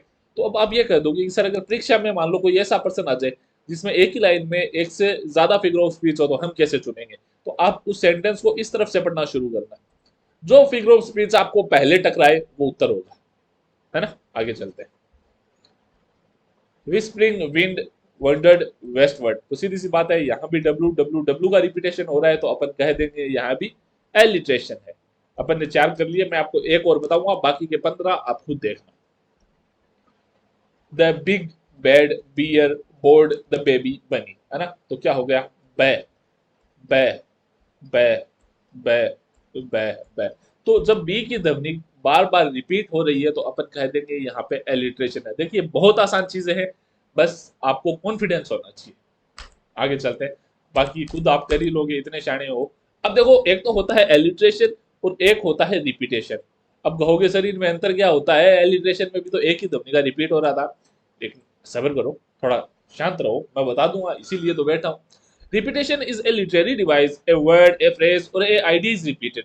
वहां पे तो सिर्फ एक ध्वनि या एक साउंड रिपीट हो रहा था, यानी जैसे ई आ गया, पै आ गया, एस आ गया, वो रिपीट हो रहे थे। यहाँ पे पूरा शब्द रिपीट होगा और बार बार रिपीट होगा, पूरा शब्द, पूरी फ्रेज या पूरा आइडिया है वो बार बार रिपीट होगा, तो उसे अपन कहेंगे रिपीटेशन। ठीक है, वही बात है, राइम बनाने के लिए, म्यूजिक क्लैरिटी देने के लिए, मेमोरेबल बनाने के लिए। या क्या है, जल्दी जल्दी बोलते ही जीभ अलबेडा खावा लग जाए, अरे शब्द निकले कोई, ये अपना नहीं याद यार, आदत रहेगी खुरांट मारवाड़ी बोलने की, तो क्या इतना गाढ़ा इंग्लिश का शब्द कदे कदे अटक जाए। ठीक है, ड्रामा, एजेंसी और पैशन दिखाने के लिए आप रिपीटेशन का यूज करते हो, जैसे let it snow, let it snow, let it snow, है ना। जैसे आपने वो गाना सुना होगा, छम छम छम छम, तो यहाँ पे क्या है, छम छम शब्द का बार बार में रिपीटेशन हो रहा है, तो अपन कहेंगे हाँ यहाँ पे लिटरेरी डिवाइस है, जो रिपीटेशन है उसका उपयोग किया गया है। वैसे ही यहाँ पे देखो, पूरी फ्रेज यानी पूरे शब्दों के समूह का रिपीटेशन हो रहा है, let it snow, let it snow, let it snow. अब ये कोई गाना होगा, let it snow, let it snow, let it snow, ठीक है। यहाँ पे देखो, अलोन अलोन आल, है ना, सॉरी, अलोन अलोन आल आल अलोन, है ना, alone alone all all alone, alone alone all all alone. अब ये क्या है, अब ये याद रखना, ये बहुत इंपॉर्टेंट चीज है। ये किसकी रिपीटेशन है, ये है the rhyme of the ancient Mariner by S T Coleridge. अब एस टी कोलरिज कौन थे, देखिए विलियम वर्ड्सवर्थ और एस टी कोलरिज ने साथ में मिलकर लिखे थे लिरिकल बैलेड, है ना। और इन्होंने रोमांटिक एज की शुरुआत की थी। तो ये बहुत ही ज्यादा इंपॉर्टेंट राइटर है आपके सेकंड ग्रेड की इंग्लिश लिटरेचर में, तो बहुत ज्यादा ध्यान रखना है आपको। कौन से? The rhyme of the Asian, है ना, Mariner by S T Coleridge. Never never never give up, है ना। जैसे मान लो विंस्टन चर्चिल है, जो कौन रह चुके हैं, ये रह चुके हैं ब्रिटेन के पीएम।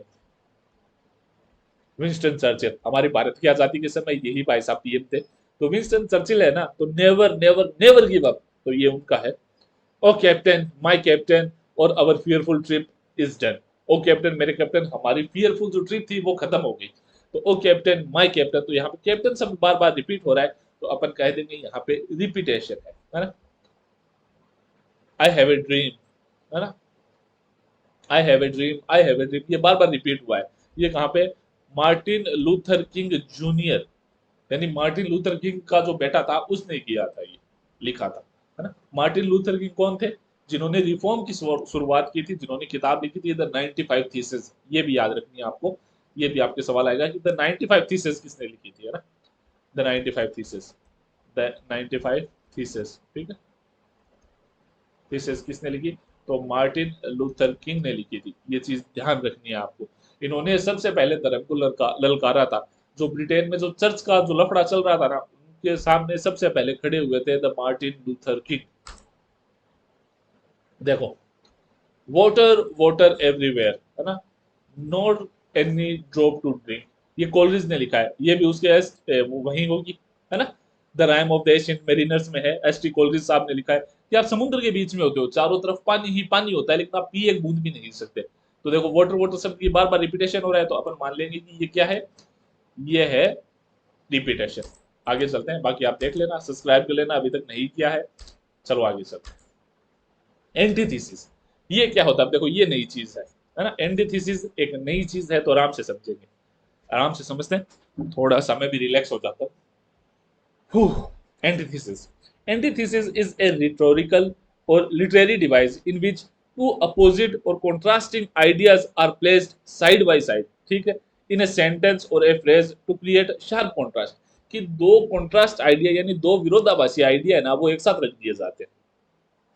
अब मैं आपको बताऊंगा कि ये पैराडॉक्स से कैसे अलग है। शांत रहना, चिंता मत करना, मैं बता दूंगा कि ये पैराडॉक्स से कैसे अलग है। लेकिन एक बार आप समझो कि एंटीथेसिस में दो जो कॉन्ट्रेरी आइडियाज होते हैं, जो एक दूसरे की विरोधी बातें होती है, वो पास पास में रख दी जाती है to highlight contrast between ideas, to make sentence more dramatic और persuasive, to create a memorable rhyme in the language. It was the best of the time, it was the worst of the time, है ना। कि भाई वो समय था, वो सबसे बेस्ट भी था और सबसे बुरा भी था। तो ये उस बात को मेमोरेबल बनाने के लिए है, ये कहे थे चार्ल्स डिकेंस ने ये बात। To err is human, to forgive divine, है ना। कि भाई गलती करना इंसान है और माफी देना भगवान का काम है ना। टू एयर इज ह्यूमन, की गलती करना इंसानियत की निशानी है, और भाई माफ करना देवीय निशानी है ना। ये अलेक्जेंडर पोप ने लिखा था। तो देखो, दो विरोधी बातें होगी ना, कि दो मतलब विरोधी बातें होगी, एक ही चीज का विरोध बात नहीं होगा। जैसे आपने पढ़ा था पीटर स्वीट, कड़वा सच, तो वो तो एक ही चीज के बारे में था। यहाँ पे दो अलग अलग स्टेटमेंट होंगे कि गलती करना तो इंसान का काम है, लेकिन माफी करना देवीय क्वालिटी है। तो दो बस आइडियाज है, ये विरोधाभासी आइडियाज है, इनको पास पास रखा गया है। गिव मी लिबर्टी और गिव मी डेथ, कि या तो आजादी दे दो या मुझे मौत दे दो, है ना। मैन प्रपोज, गॉड डिस्पोज, कि भाई इंसान है वो प्रपोज करता है या मतलब कोई प्लान बनाता है, और गॉड उसे मना कर देता है। तो सीधी सी बात है, दो कॉन्ट्रास्टिंग आइडियाज को, दो एक दूसरे से कोई रिलेशन तो नहीं रखते, लेकिन उनको साथ साथ रख दिया जाता है। Love is an ideal thing, है ना, marriage is a real thing. कि जो देखो प्यार है ना, वो एक आइडियल थिंग है, यानी वो मतलब जैसे क्या आप समझोगे आइडियल से, मैं आपको क्या समझाऊं कि जैसे आप दिमाग में वो सोच के रखते हो ना, प्यार तो वो चीज है, और मैरिज एक असली चीज है। यानी उसमें रियल लाइफ प्रॉब्लम्स भी आएगी, सब कुछ आएगा। प्यार में कुछ नहीं आता, प्यार में तो बाबू सोना ही चलता है। लेकिन जब शादी हो जाती है, तो अगली लिपस्टिक भी चाहिए, नूचनी भी चाहिए, सब कुछ चाहिए, ठीक है। आगे चलते हैं, बाकी आप देख लेना। ट्रांसफर एपिथेट, अब ये क्या होता है ना, ट्रांसफर एपिथेट, देखो इनसे ज्यादा सवाल आएंगे, क्योंकि ये सिंपली मेटाफर, ये आपको सबको आता है। A transfer epithet is a figure of speech in which adjective or descriptive word is transferred from proper noun to it logical belongs, मतलब जो एग्जेक्टिव होता है ना वो प्रॉपर नाउन, यानी जैसे मान लो मैं कहूँ, जैसे मैं मेरी बात करूँ, आप उदाहरण से अच्छा समझोगे, मैं आपको उदाहरण से अच्छे से समझा दूंगा। पहले ये देख लेते हैं कि इसका यूज कहाँ पे होता है ना। To make a language more expressive, to add drama और इमोशन, और to make inanimate feel alive. अब देखो ट्रांसफर एपिथेट, मैंने क्या कहा था कि एग्जेक्टिव है वो जिस पे लगना चाहिए उस पे ना लग के किसी और चीज पे लगता है। जैसे ही स्पेंड ए स्लीपलेस नाइट, स्लीपलेस नाइट है ना, कि वही वही अब स्लीपलेस कौन था, कि स्लीपलेस नाइट, उसने एक मतलब जागी हुई रात बिताई है कसम से, या बिना नींद की रात बिताई है। तो बिना नींद के तो इंसान था ना, असल में सोया तो इंसान नहीं था, लेकिन रात को बता दिया गया है ना, जागी हुआ, जागा हुआ रात को बता दिया है। तो सीधी सी बात है कि जो स्लीपलेस है वो आता तो इंसान के लिए है, लेकिन इसे रात के आगे लगा दिया गया है ताकि इंटेंस बता सके बातों को, कि यार बहुत ही बेचैन भरी रात थी। असल में बेचैन तो इंसान खुद था, है ना, लेकिन एटमॉस्फेयर को मतलब और एनहेंस करके और इमोशन को और अच्छी तरीके से बताने के लिए ऐसा बोला गया है कि यार बड़ी बेचैन रात थी। समझ गए आप मेरी बात? She walked along the lonely road, भाई वो अकेली है ना, वो चल रही थी अकेली रोड पे, तो असल में तो अकेली वो खुद थी, लेकिन यहाँ पे भाई माहौल की गंभीरता को दर्शाने के लिए रोड को अकेली कहा गया है। पढ़ने वाला समझ जाएगा कि वो खुद है, वो अकेली है, रोड पे आसपास और कोई नहीं है, तो रोड तो वहीं होती है भाई साहब, चाहे कोई हो चाहे ना हो। लेकिन अब रोड अकेली है का मतलब रोड तो वैसी है, लेकिन जो चल रही है वो अकेली है उस रोड पे, उसके साथ कोई नहीं चल रहा है। He gave me A knowing smile, है ना, नोइंग स्माइल। अब देखो एक बात है, आप जब किसी से मिलते हो, आप किसी को जानते हो रास्ते में, तो अपन ऐसे करके चलते हैं, और और है ना, यहाँ करके है ना, मतलब ये इशारा करते हैं, ये होता है नोइंग स्माइल। तो असल में नोइंग स्माइल का मतलब होता है जानता हुआ स्माइल। अब जान तो ये इंसान रहा था ना, लेकिन यहाँ पे किसके स्माइल के आगे लगा दिया, दैट ही इज, है ना, he know something not the smile, कि जानता तो वह इंसान था कुछ, स्माइल तो कुछ नहीं जानती, कि वही उसने वह जानने वाली स्माइल दी। तो जैसे मतलब मान लो आपको कुछ पता हो रहा है, वैसे करो, मतलब ऐसे करो, तो सीधी सी बात है, असल में कोई राज है वो तो आपको पता है, लेकिन आप स्माइल ऐसी दे रहे हो कि सामने वाले को पता चल जाए कि हाँ यार इसको भी वो राज पता है। समझ गए आप मेरी बात? तो ऐसी स्माइल देना। तो अब यहाँ पे एग्जेक्टिव लगना तो उस इंसान के आगे चाहिए था, लेकिन लग गया स्माइल के आगे। आगे देखो, they had a happy morning, मतलब भाई उनके उनकी जो दिन की शुरुआत थी वो अच्छी थी। तो सीधी सी बात है, अब दिन की शुरुआत कैसे अच्छी थी, हैप्पी कौन थे, हैप्पी तो वो इंसान थे। They had a happy morning, morning में वो इंसान हैप्पी थे, खुश तो वो इंसान थे, लेकिन यहाँ पे अपन ने हैप्पी एग्जेक्टिव मॉर्निंग के आगे लगा दिया ताकि अपन ये समझा सके कि यार वो दोनों कितने खुश थे, है ना। देखो ये लिखने का तरीका होता है, ये बात बदल के बोलने का तरीका होता है, लेकिन खुश तो इंसान थे ना, लेकिन अपन ने क्या लगा दिया, अपन ने एग्जेक्टिव मॉर्निंग के आगे लगा दिया। तो ये होता है ट्रांसफर एपिथेट। एक और पढ़ लेते हैं। ही रेस्टेड अंडर द लेजी सन, उसने आराम किया आलसी सूरज के नीचे। अब देखो सूरज की जब तेज रोशनी पड़ती है तो आलसी तो हम हो जाते हैं, सूरज तो आलसी नहीं होता, क्योंकि सूरज तो एक निर्जीव चीज है ना, तो सूरज तो आलसी नहीं होता। तो अब यहाँ पे दिक्कत क्या आई कि अपन ने खुद को आलसी न बताने के चक्कर में सूरज को आलसी बता दिया, तो अपन ने जो एग्जेक्टिव था ना उसका ट्रांसफर कर दिया। अब आप मेरी बात समझ गए होंगे, आगे चलते हैं, ये खुद देख लेना आप। और अभी तक अगर आपने सब्सक्राइब नहीं किया है तो चैनल को सब्सक्राइब कर लेना। और ये अपना ऐप है जिस पे आप आके भाई टेस्ट दे सकते हो। अब बात करते हैं पन की। पन का मतलब होता है शब्दों का खेल, है ना, शब्दों का खेल। पन का मतलब होता है शब्दों का खेल, यानी शब्दों को इस तरह से तोड़ मरोड़ के बोलना ताकि वो फनी लगे, है ना। Add clever and comic relief, सीधी सी बात है, हंसी मजाक की बातें हो जाती है। Show multiple layers of meaning, एक ही शब्द जब कई, जैसे कि भाई अब आप कह दो जैसे दिन है ना, तो दिन के दो मतलब होते हैं, एक तो होता है दिन, एक होता है दीन, है ना, एक होता है दिन, एक होता है दीन। तो आप एक ही सेंटेंस में दोनों शब्दों का यूज कर सकते हो, है ना।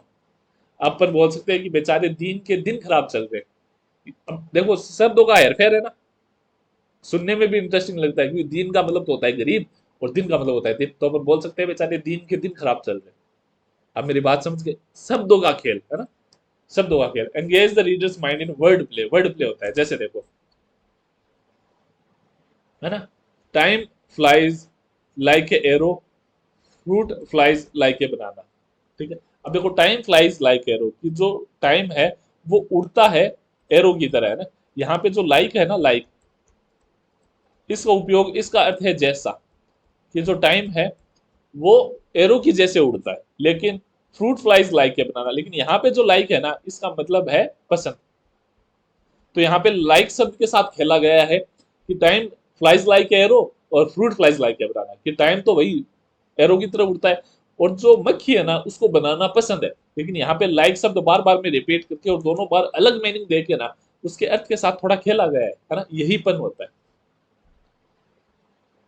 ए horse is a very stable animal. अब देखो ये चीज भी इंटरेस्टिंग है, क्योंकि स्टेबल के यहाँ पे दो मीनिंग है। एक तो स्टेबल का मतलब होता है जहां पे घोड़े को बांधा जाता है, जैसे है ना, बिल्डिंग फॉर हॉर्सेस। मतलब स्टेबल का मतलब होता है जहां पे घोड़े को बांधा जाता है। अस्तबल, अस्तबल, अस्तबल सही शब्द है, अस्तबल, है ना, अस्तबल, अस्तबल। और एक स्टेबल का मतलब होता है काम या इमोशनली स्टडी, जो यहाँ पे लिखा हुआ है। तो एक ही सेंटेंस से दो बातें कह दी गई है ना, कि a horse is a very stable animal, कि जो घोड़ा है वो मतलब बहुत अच्छा अस्तबल का जीव है, यानी अस्तबल में बनने वाला जीव है। या अपन ऐसे भी बोल सकते हैं कि एक घोड़ा है वो बहुत ही शांत जीव है। तो स्टेबल का मतलब यहाँ पे दो स्टेबल से लिया गया है, ठीक है।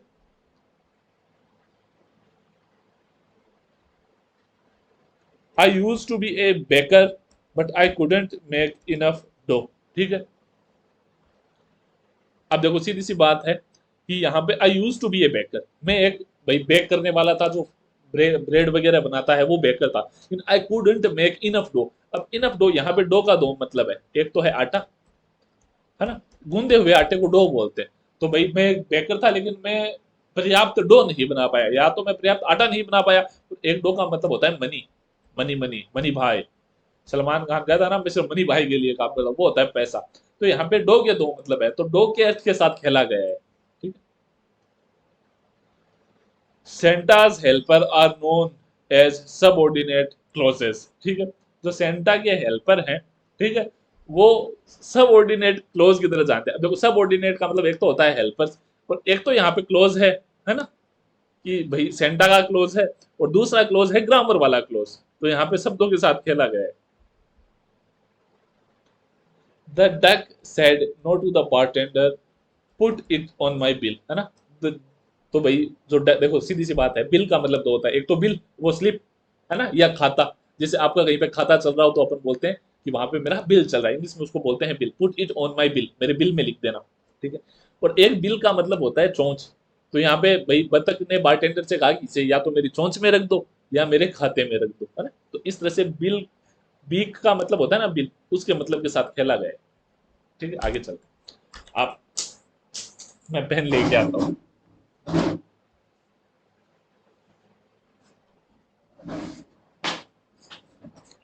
आगे चलते, एपिग्राफ, है ना। देखो आपको बुक से एक जैसे लगेंगे, इनमें मामूली सा अंतर होगा, तो वो समझने की कोशिश करना।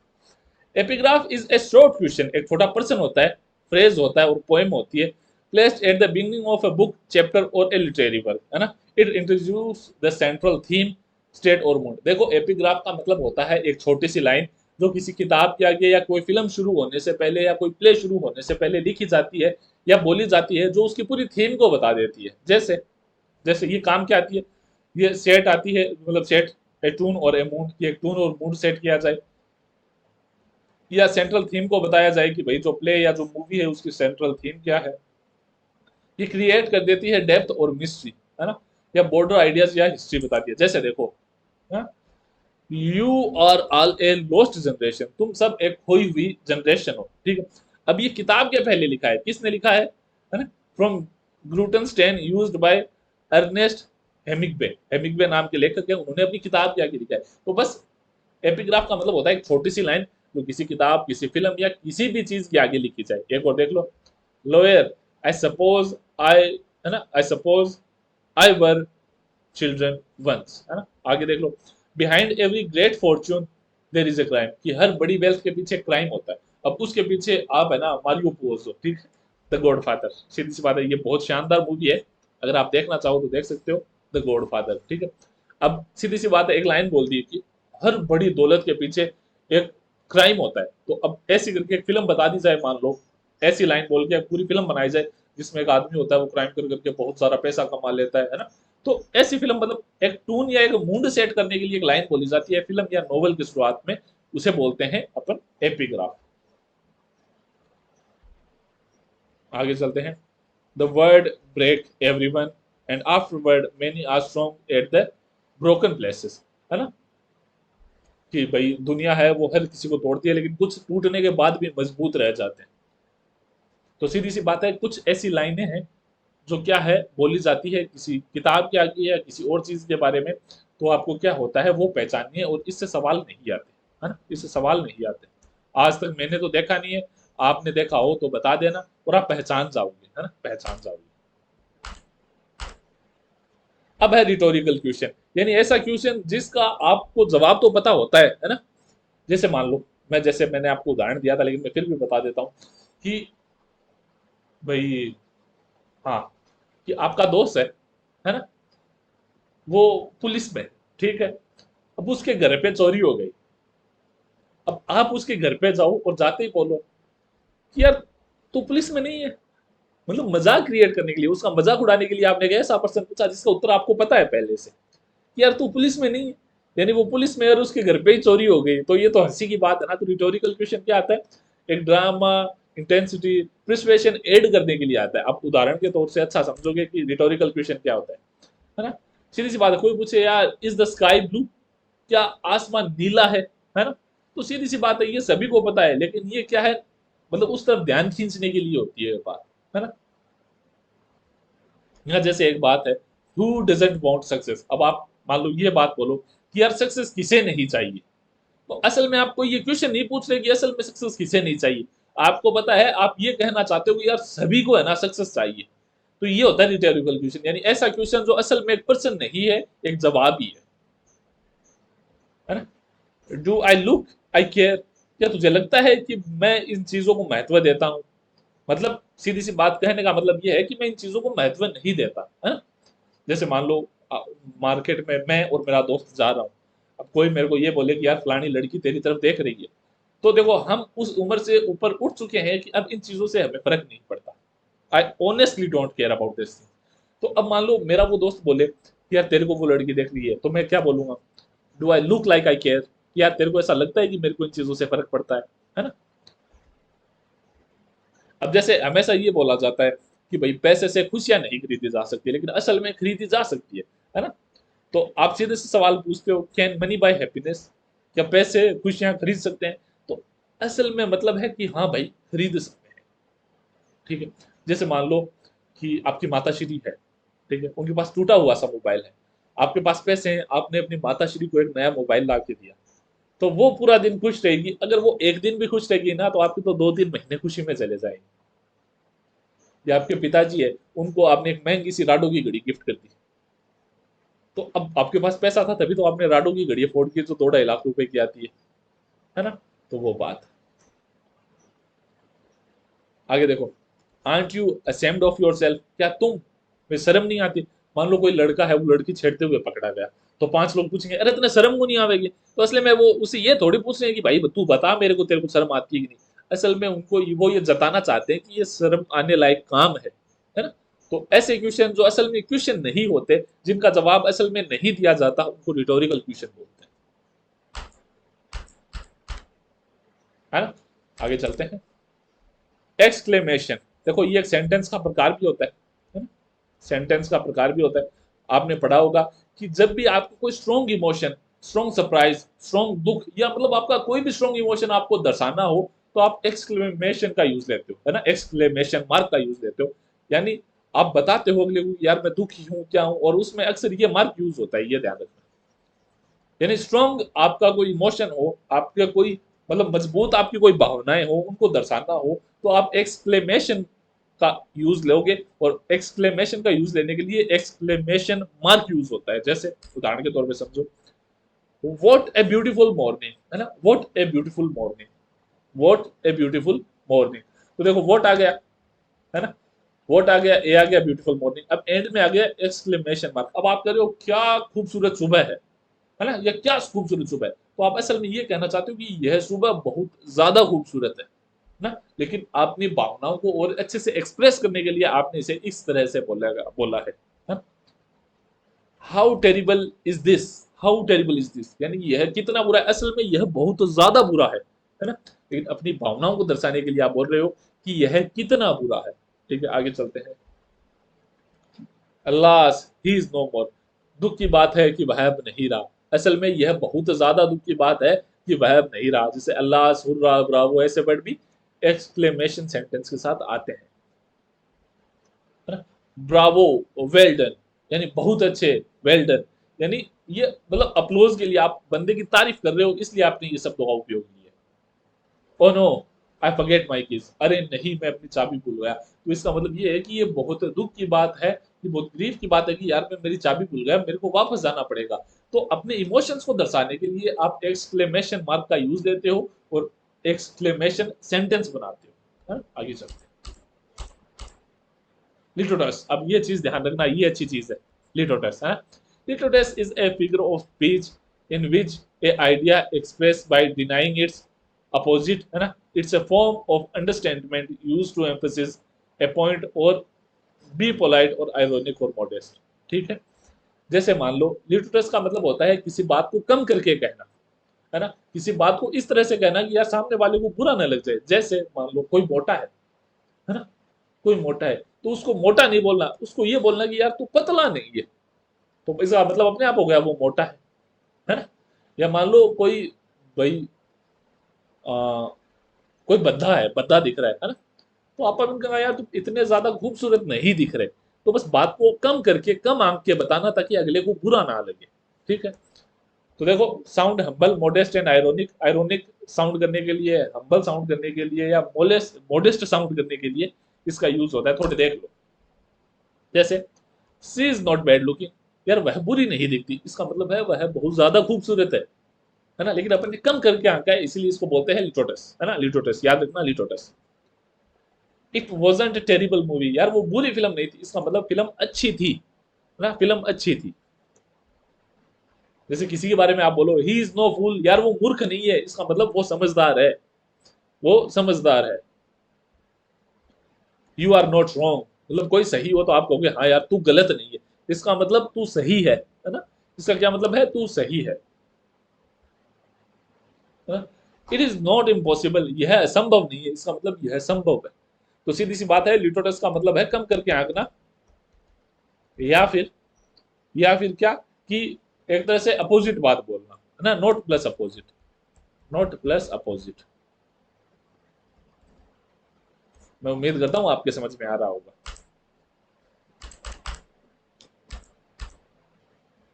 किएसमस, इसको बोलते हैं किएसमस। किएसमस, किएसमस क्या होता है? किएसमस इज ए रिटोरिकल और ए लिटरेरी डिवाइस इन विच, है ना, order of word or order of idea, first part of the sentence is reversed in second part from like a mirror like structure, यानी पहले तो एक सेंटेंस बोला जाता है फिर उसी सेंटेंस को उल्टा करके बोला जाता है, जैसे ऐसा लगता है कि उस सेंटेंस को मिरर में रख दिया हो। जैसे जैसे देखो पहले देख लेते हैं कि अपन यूज क्या करते हैं। रिटोरिकल इफेक्ट दर्शाने के लिए, है ना, क्रिएट सिमेट्री और balance, emphasise on turning point या कॉन्ट्रास्ट दिखाने के लिए अपन किएसमस का यूज लेते हैं। अब समझ लो किएसमस होता क्या है ना। नेवर लेट ए फूल किस यू और ए किस फूल यू, यानी पहले एक सेंटेंस सीधा बोला फिर उसको उल्टा करके बोल दिया। तो इस सेंटेंस में ये कहा गया है कि कभी भी किसी मूर्ख को तुम्हें किस करने मत दो, है ना, और कभी भी किसी किस को तुम्हें मूर्ख ना बनाने दो, है ना। फिर से देखो कि कभी भी किसी मूर्ख को तुम्हें किस मत करने दो, है ना, और दूसरी बात कि कभी भी किसी किस को तुम्हें मूर्ख मत बनाने दो। दोनों बातों का मतलब क्या हुआ, एक तो ये कि बिना बुद्धि वालों से दूर रहो, यानी उसे तुम्हें किस मत करने दो, और दूसरी बात ये है कि कोई किसी ने तुम्हें किस किया है, इसका मतलब ये है कि इसका मतलब ये नहीं है कि वो तुमसे प्यार करता है ना। किसी ने तुम्हें किस किया है इसका मतलब ये नहीं है कि वो तुमसे प्यार करता है। तो यही कहा गया है कि एक मूर्ख को किस मत करो, और दूसरी में ये कहा गया है कि एक किस को तुम्हें मूर्ख न बनाने दो, या एक किस से तुम मूर्ख मत बनना, है ना। Ask not what your country can do for you, ask what you can do for your country, कि ये मत कहो कि मेरा देश मेरे लिए क्या कर सकता है, बल्कि ये कहो कि मैं अपने देश के लिए क्या कर सकता हूँ, है ना। तो एक जैसे दिखने वाले सेंटेंस बस उनको उल्टा करके लिख दिया जाता है, तो ऐसा लगता है कि मिरर के सामने रखे हुए वो सेंटेंस, है ना। पहले एक सेंटेंस बोला जाता है फिर उसको उल्टा करके बोला जाता है, थोड़ा सा मतलब में चेंज कर दिया जाता है। व्हेन द गेट, है ना, when the goings get tough, है ना, द टफ गेट गोइंग, कि जब रास्ता कठिन हो जाता है तो जो बहादुर और कठिन लोग होते हैं ना वही उस रास्ते पे चल पाते हैं। When the going gets tough, the tough get going. यानी जब रास्ता कठिन हो जाता है, दुर्बल हो जाता है, कठोर हो जाता है, तो जो व्यक्ति खुद कठोर होते हैं वही वह उस रास्ते पे चल पाते हैं। You can take the boy out of the country but you cannot take the country out of the boy. कि तुम इस लड़के को देश से बाहर तो ले जा सकते हो, लेकिन इस लड़के से देश को कैसे निकालोगे, है ना। जैसे मान लो कोई पाकिस्तान का आदमी कोई सैनिक को भाई कैद करके अपने देश ले जाए, तो अपन ये बोल सकते हैं कि तुम यार इस सैनिक को तो कैद करके अपने देश ले जा सकते हो, यानी इस सैनिक को तो तुम देश से बाहर निकाल सकते हो, लेकिन इस सैनिक के दिल से देश से बाहर कैसे निकालोगे, है ना। इस सैनिक के दिल से देश को बाहर कैसे निकालोगे, वो वाली बात है। I meant what I said and I said what I meant, है ना। मतलब मैंने जो मैं सोचता हूँ वही मैं बोलता हूँ, और जो मैं बोलता हूँ वही मैं सोचता हूँ। ठीक है, आगे चलते हैं, बाकी आप देख लेना। जुग्मा, जुग्मा मेरा फेवरेट है। जुग्मा, इसको बोलने में मजा आता है। जुग्मा क्या होता है? जुग्मा is a figure of speech in which single word, usually a verb or adjective, is used with two or more part of the sentence। दो और ज्यादा पार्ट सेंटेंस के लिए यूज किया जाता है, but the word apply in a different way to each other, है ना। each part literally to one and metaphorically और ग्रामेटिकली डिफरेंट टू अदर। देखो होता क्या है, जुग्मा में एक ही एडजेक्टिव दो चीजों के लिए यूज किया जाता है, लेकिन दोनों बार उस एडजेक्टिव का मतलब अलग अलग होता है, वो होता है जुग्मा। जैसे जैसे he stole my heart and my wallet। मान लो कोई खूबसूरत सा चोर था, भयंकर खूबसूरत है एकदम, ऐसे मानता है ऋतिक रोशन ही लगता हो। तो उस किसी लड़की ने मतलब किसी लड़की का उसने पर्स चुरा लिया, तो वो लड़की क्या बोलेगी पुलिस वाले को, उसने मेरा बटुआ भी चुरा लिया और मेरा दिल भी। तो कहने का मतलब ये है कि सच में तो बटुआ चुरा लिया और दिल चुरा लिया, मतलब मैं उसे पसंद कर बैठी। तो अब सीधी सी बात है, स्टोल एक वर्ब और एक एडजेक्टिव है। अब उसका यूज दो जगह पे हुआ है, एक तो हार्ट के लिए, एक वॉलेट के लिए, लेकिन दोनों जगह मतलब तो अलग अलग है ना। आगे देखो, she broke his car and his heart, है ना। भाई उसने उसकी गाड़ी भी तोड़ दी और उसका दिल भी तोड़ दिया। मतलब एक तो गाड़ी तो उससे टूटी गई, जब उसने टूटी हुई गाड़ी देखी तो उसका दिल भी टूट गया। तो सीधी सी बात है, यहाँ पे ब्रोक का यूज दो जगह हुआ है और दोनों जगह मतलब अलग अलग है। He opened his mind and his guest to the door. उसने गेस्ट के लिए अपने दरवाजे भी खोले और अपने दिमाग भी खोले, यानी दिमाग ने एक्सेप्ट किया कि हाँ भाई गेस्ट तो आएंगे, उन्हें आना चाहिए, और असल में दरवाजे भी खोल दिए कि अंदर आ जाओ, है ना। They covered themselves with dust and glory. कि भाई सैनिक सेना जब युद्ध लड़ते हैं तो आपको पता है वो मिट्टी में भर जाते हैं, तो उन्होंने खुद को मिट्टी में भी ढक लिया और ग्लोरी में भी ढक लिया। समझ गए आप मेरी बात? I lost my keys and my temper. मैंने अपनी चाबियां भी खो दी और मैंने अपना टेम्पर भी खो दिया, मतलब मेरे को गुस्सा भी आ गया। तो यहाँ भी लॉस्ट के भी दो उपयोग हुए, एक तो कीज के लिए, एक टेम्पर के लिए। आगे चलते हैं, दोनों बार मतलब अलग अलग है। ठीक है, अब बात करते हैं क्लाइमेक्स। क्लाइमेक्स आपको पता है, फिल्म देखते हो तो इंटेंसिटी बढ़ती जाती है, आखिर तक पहुंचते हो ना तो लेवल है ना वो बढ़ता जाता है। तो क्लाइमेक्स में भी क्या होगा, लेवल बढ़ता जाएगा। जैसे जैसे ही केम ही सो ही कॉन्कर्ड।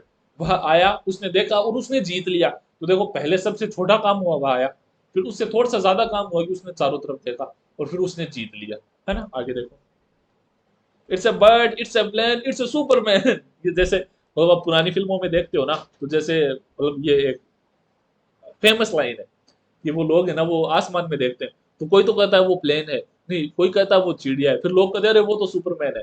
तो अब इंटेंसिटी बढ़ती जाती है ना, जैसे रहस्य बढ़ता जाएगा ऐसे, है ना। She risked her reputation, her marriage and her life. अब देखो छोटे से बड़ी की ओर चलेंगे अपन। तो पहले तो उसने अपनी इज्जत गवाई, है ना, इज्जत को दाव पे लगाया, फिर उसने अपनी शादी को दाव पे लगाया, है ना, और फिर उसने अपनी जिंदगी को ही दाव पे लगा दिया। तो देखो चीजें बढ़ रही है ना, इंटेंसिटी बढ़ रही है। आई struggled, I found, I Triumph, है ना। मैंने मेहनत की, मैंने ढूंढा और मैंने जीत लिया। सॉरी, मैंने लड़ा और मैंने जीत लिया। He whispered, he spoke, he shouted. तो देखो धीरे से तेज की ओर चल रहे हैं ना, कि पहले तो वो फुसफुसाया, फिर वो बोला और फिर वो चीखा, ही शाउटेड। एक लाइन और देख लो, आपके समझ में आ जाए। First they ignore you, then they laugh at you, then they fight you, then you win. तो देखो सीधी सी बात है, ये मैं मेरे पे बता देता हूँ। जैसे मैंने यूट्यूब चैनल शुरू किया है ना, तो पहले तो लोग तुम्हें इग्नोर करेंगे, है ना। तो भाई शुरू में लोगों ने इग्नोर किया, फिर अपना चैनल आपको पता है थोड़ा बड़ा हो गया, अब लोग हंस रहे हैं, है ना। फिलहाल ये है कि वो हंस रहे हैं फिर वो मेरे से लड़ेंगे भी, और फिर क्या होगा, मैं जीत जाऊंगा। मैं आपको आज कह देता हूँ, ये चैनल है ना, आप रहना, चाहे मेरे को 4 साल लगे चाहे 5 साल लगे, इस चैनल पे 100 के सब्सक्राइबर होंगे। मैं गारंटी लेता हूँ कि इस चैनल पे 100 के सब्सक्राइबर होंगे, और ऊपर वाले से डर के बोल रहा हूँ मैं ये बात। I come from a village, then a town, then a city, no the word is the state. कि पहले मैं गांव से शहर आया, फिर मैं शहर से किसी दूसरे स्टेट में गया, फिर स्टेट से मैं किसी दूसरे देश में गया, और अब मैं पूरी दुनिया मेरी स्टेज है ना। तो इस तरह से मतलब क्लाइमेक्स क्रिएट करना। क्लाइमेक्स के बाद आता है एंटी क्लाइमेक्स। पहले तो अपन क्या करते थे, पहले छोटी बात बोलते थे, फिर उससे ज्यादा महत्व की बात बोलते थे, फिर सबसे ज्यादा महत्व की बात बोलते थे। अब उसे उल्टा करेंगे, पहले अपन सबसे ज्यादा महत्व की बात बोलेंगे, फिर उससे कम महत्व की, फिर उससे कम महत्व की, है। और ये ज्यादातर होता है ह्यूमर, हंसी मजाक क्रिएट करने के लिए। जैसे he lost his family, his job and his pen. उसने अपनी फैमिली गंवा दी, उसने अपनी जॉब गंवा दी, और उसने अपना पेन भी गंवा दिया। तो सीधी सी बात है, ये हंसने वाली बात है ना, कि पहले कितनी बड़ी बात बताई, उससे फिर थोड़ी सी छोटी, और फिर एकदम ही तुच्छ सी बात बता दी। The war destroyed homes, cities and the few street signs. कि भाई जो लड़ाई हुई थी ना, उसने लोगों के घर बर्बाद कर दिए, शहर बर्बाद कर दिए, और कुछ है ना वो बैनर लगे होते हैं ना, उनको भी खराब कर दिया। तो यार ये भी हंसने की बात ही है। She smart, intelligent, graceful and good at table tennis. कि यार वो स्मार्ट भी है, एलिगेंट भी है, ग्रेसफुल भी है, और अच्छी भी है, किसमें, टेबल टेनिस में। तो मतलब बात इतनी ऊंचाई से शुरू की और लाके कहाँ खत्म कर दी, टेबल टेनिस में। He faced the army, the strong, his mother's called him। कि यार अब देखो ये भयंकर चीज होती है, ये तो इसको छोटा मान रहा है कि उसने एक आर्मी को सामना कर लिया, उसने एक तूफान का सामना कर लिया, और उसने अपनी मदर की डांट का सामना कर लिया। तो भाई माँ की डांट का सामना करना बहुत बड़ी बात होती है, क्योंकि उसके सामने अपन कुछ कर नहीं सकते। सेना से तो लड़ लो, ठीक है, और स्ट्रॉन्ग से भी आदमी कुछ तो हाथ पैर मारे ना भाई सामने, मतलब रेजिस्टेंस दिखाने के लिए। लेकिन माँ के सामने क्या कर ले, थोड़ा सा बोल दे, तू मेरे सामने बोल ले, तू इतना बड़ा हो गया, यहाँ चार बात और सुना दे, है ना। For God, for country and for my dog. कि ये काम मैं कर रहा हूँ भगवान के लिए, मेरे देश के लिए, और मेरे कुत्ते के लिए। तो ये यार ये क्या बात हुई। तो सीधी सी बात है कि बात शुरू ऊंचाई पे की जाती है, ला के छोटी से पे खत्म कर दी जाती है। ये होता है एंटी क्लाइमैक्स। एनाफोरा। एनाफोरा क्या है? Anaphora is a figure of speech and rhetorical device in which a word or a phrase is repeated at the beginning of successive clause or sentence। की सीधी सी बात है कि एक फिगर ऑफ स्पीच है जिसमें क्या होता है कि वर्ड और फ्रेज को रिपीट किया जाता है। कैसे रिपीट किया जाता है, थोड़ा समझो, है ना।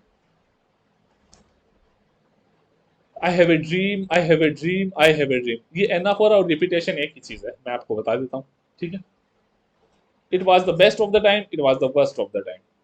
We shall fight on the beaches, we shall fight on the landing grounds, and we shall fight on the fields। सीधी सी बात है, ये रिपीटेशन ही होगा एक तरह से, रिपीटेशन। क्या आप इसे एनाफोरा भी बोल सकते हो। अब सीधी सी बात है कि रिपीटेशन तो आपको पता है, एनाफोरा आपको पता नहीं है, तो वो क्या करेगा, आपको एनाफोरा देगा, ऑप्शन में एनाफोरा देगा, रिपीटेशन नहीं देगा।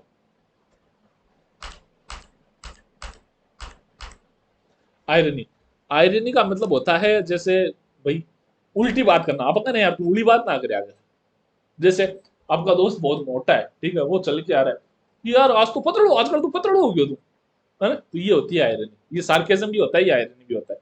आयरनी का यूज क्यों किया जाता है, टू क्रिएट ह्यूमर और विट, है ना, एक्सप्लोज फ्लो और हिपोक्रेसी, एड ट्विस्ट, टेंशन और सरप्राइज, और हाईलाइट ट्रूथ थ्रू कॉन्ट्रास्ट। तो सीधी सी बात है, ह्यूमर है, सार्केज्म है। थोड़ा वाक्य में प्रयोग करके देखो। जैसे मान लो आपका टीचर है, आपको होमवर्क दे दो, आप बोलोगे ओ ग्रेट, अनदर होमवर्क असाइनमेंट। ओहो के बाद एक और होमवर्क। तो असल में आप खुश नहीं हो, असल में तो आप दुखी होगी, यार एक और होमवर्क दे दिया। लेकिन आप क्या बोलोगे, ओहो एक और होमवर्क, मजा आ गया, है ना। तो सार्केज्म क्रिएट करने के लिए उड़ी बात करना का करता है। उड़ी बात का मतलब होता है आई waiting, I love waiting in long line. यार मुझे लंबी लाइनों में इंतजार करना बहुत पसंद है। किसी को पसंद नहीं होता मेरे दोस्त। तो ये क्या है, ये मजाक कर रहा है वो, ये वो फालतू बात करने का, यार उड़ी बात ना कर, वो ये उली बात है, उड़ी बात है। यार मेरे को लंबी लाइनों में इंतजार करना बहुत पसंद है। मान लो कोई बारिश हो रही है, तूफान आ रहा है, गर्मी लग रही है, भयंकर उमस हो रही है, और आपका एक दोस्त बोले ओहो हो ये शानदार दिन है, तो असल में बहुत ही घटिया दिन है। लेकिन अपन क्या बोलते हैं, मतलब उड़ी बात करना, यानी हंसी मजाक के लिए, भाई व्हाट ए प्लेजेंट डे। मान लो जैसे ये इंग्लिश में ज्यादा यूज होता है, कोई भाग के आया और अचानक गिर गया, तो अपन बोलते हैं दैट वाज अ स्मूथ, है ना, दैट वाज स्मूथ।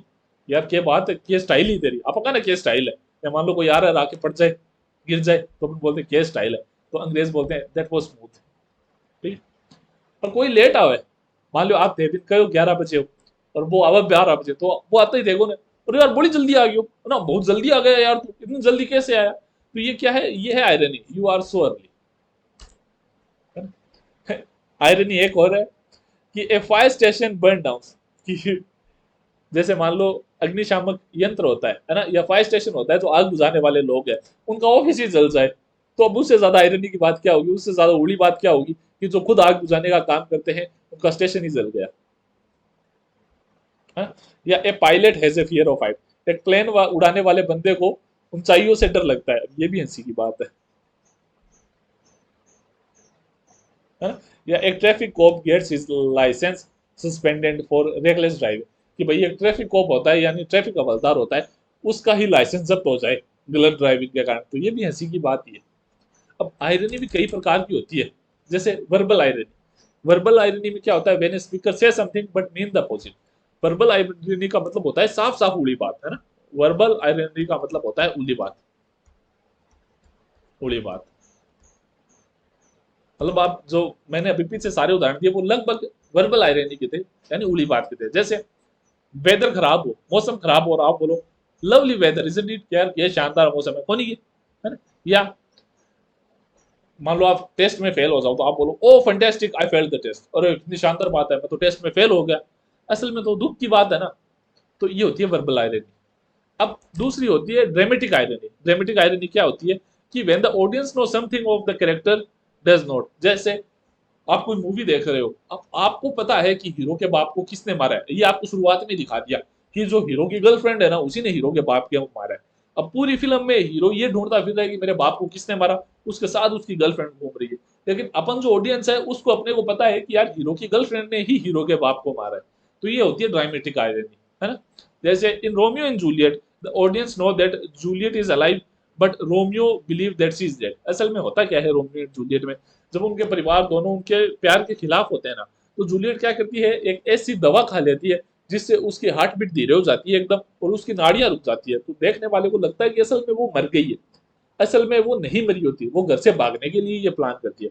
लेकिन जो रोमियो होता है ना, उसको ऐसे में लगता है कि यार जूलियट मर गई है, तो वो जहर खा के वो भी मर जाता है। लेकिन जब जूलियट को ये लग रहा था, सॉरी जब रोमियो को ये लग रहा था कि जूलियट मर गई है, लेकिन सारी ऑडियंस को तो पता था ना कि हाँ यार जो जूलियट है वो जिंदा है। आगे चलते हैं। In horror movies, a character enters a room where audience already saw a killer hide। मतलब एक डरावनी पिक्चर में सीधी सी बात है, अपने को पता है कि खूनी उस रूम में छुपा हुआ है, और वही हीरो एंटर करता है। हीरो को तो नहीं पता है कि उस रूम में खूनी छुपा हुआ है, लेकिन अपने को तो पता है ना, वो वाली बात है। ये होती है ड्रामेटिक आयरनी।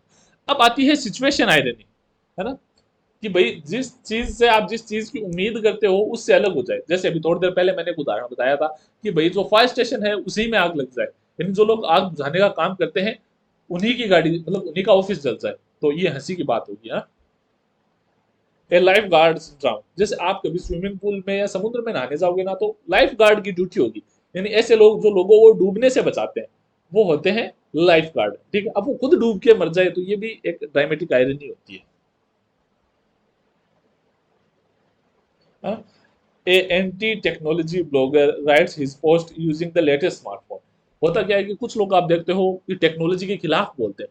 अब किसी ने टेक्नोलॉजी के खिलाफ पोस्ट की है सोशल मीडिया पे, तो ये हंसी की तो बात है, वो सोशल मीडिया पे पोस्ट करने के लिए भी तो टेक्नोलॉजी का यूज कर रहा है ना। तो वो वाली बात है, ये होती है क्या, सिचुएशनल आयरन। अब मेटोनिमी पढ़ते हैं। मेटोनिमी क्या होता है ना, मेटोनिमी, मेटोनिमी मेटोनिमी बोलते हैं इसको। आपको मेटोनाइमी सुनने में लग रहा होगा, लेकिन असल में इसको बोलते हैं metonymy.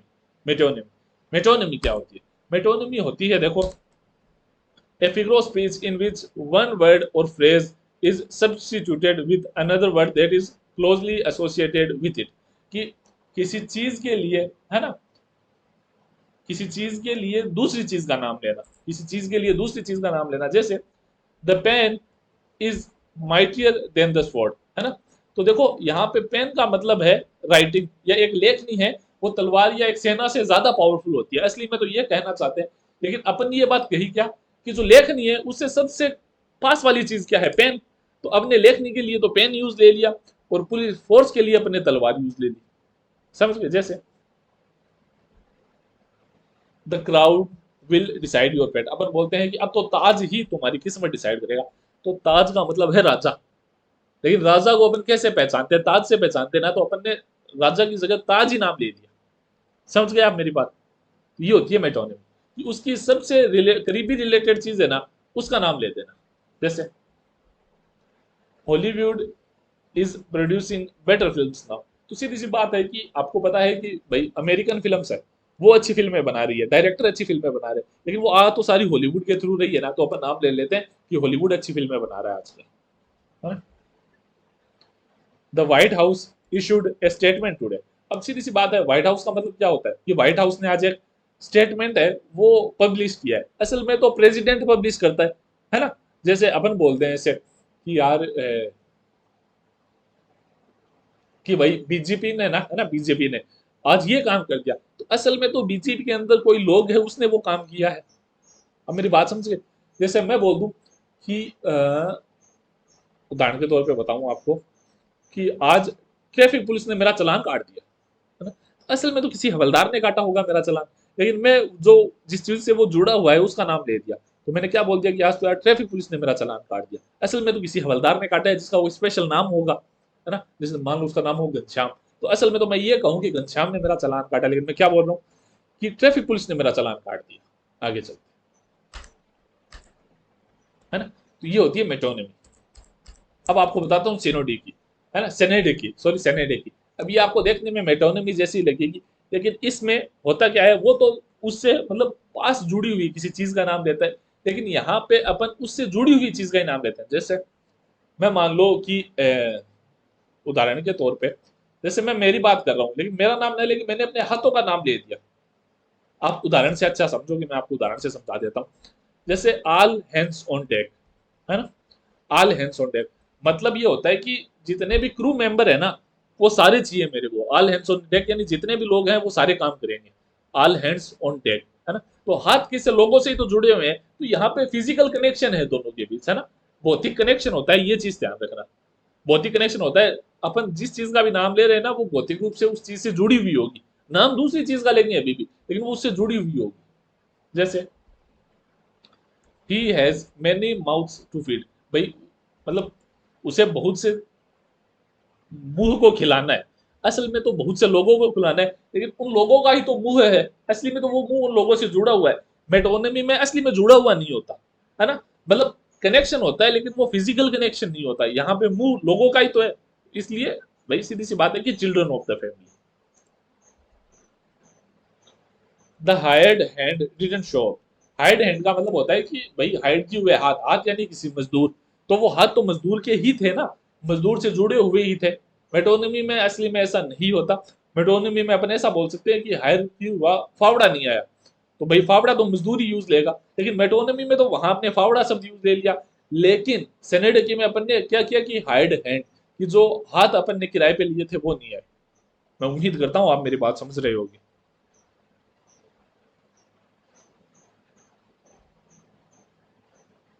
Give us this day और डेली ब्रेड, है ना, sorry, give us this day और डेली ब्रेड। डेली ब्रेड का मतलब होता है खाना, है ना, खाना। तो खाना जुड़ा हुआ है। She has good head on her shoulders, है ना, कि उसके कंधों पे अच्छा सर है। अच्छा सर है मतलब उसका अच्छा दिमाग है। अब वो जुड़ा हुआ तो सर उसी से है ना, है ना। तो तो अपन क्या बोल देंगे कि उसके अच्छा मतलब दिमाग है, तेज दिमाग है उसका। आगे चलते हैं। तो यहाँ पे मेरा कैमरा गिर चुका है वैसे। तो यहाँ पे अपनी लिटरेरी डिवाइस की क्लास पूरी होती है। सॉरी, मेरा फोन स्टैंड टूट चुका है, पता नहीं अचानक कैसे मेरा कैमरा गिर गया है। तो कल की क्लास में अपन पढ़ेंगे लिटरेरी फॉर्म, यानी जैसे सोनेट हो गया, ठीक है, ओड हो गया, या बैलेड हो गए, वो अपन पढ़ेंगे, यानी पोइट्री वगैरह के प्रकार पढ़ेंगे। लिटरेरी फॉर्म बोलते हैं उन चीजों को। आज अपन ने लिटरेरी टर्म्स पढ़ी है या लिटरेरी डिवाइस पढ़े हैं। ठीक है, इसी के साथ आज की क्लास को अपन खत्म करते हैं। पेपर की टेंशन मत लेना, तुम लोगों का पेपर अच्छा ही जाएगा, कुछ खराब नहीं होगा, सब तुम बेस्ट ही करोगे। तो एंग्जाइटी का शिकार मत बनना, इससे पढ़ाई खराब ही होगी। तो टाटा, बाय बाय।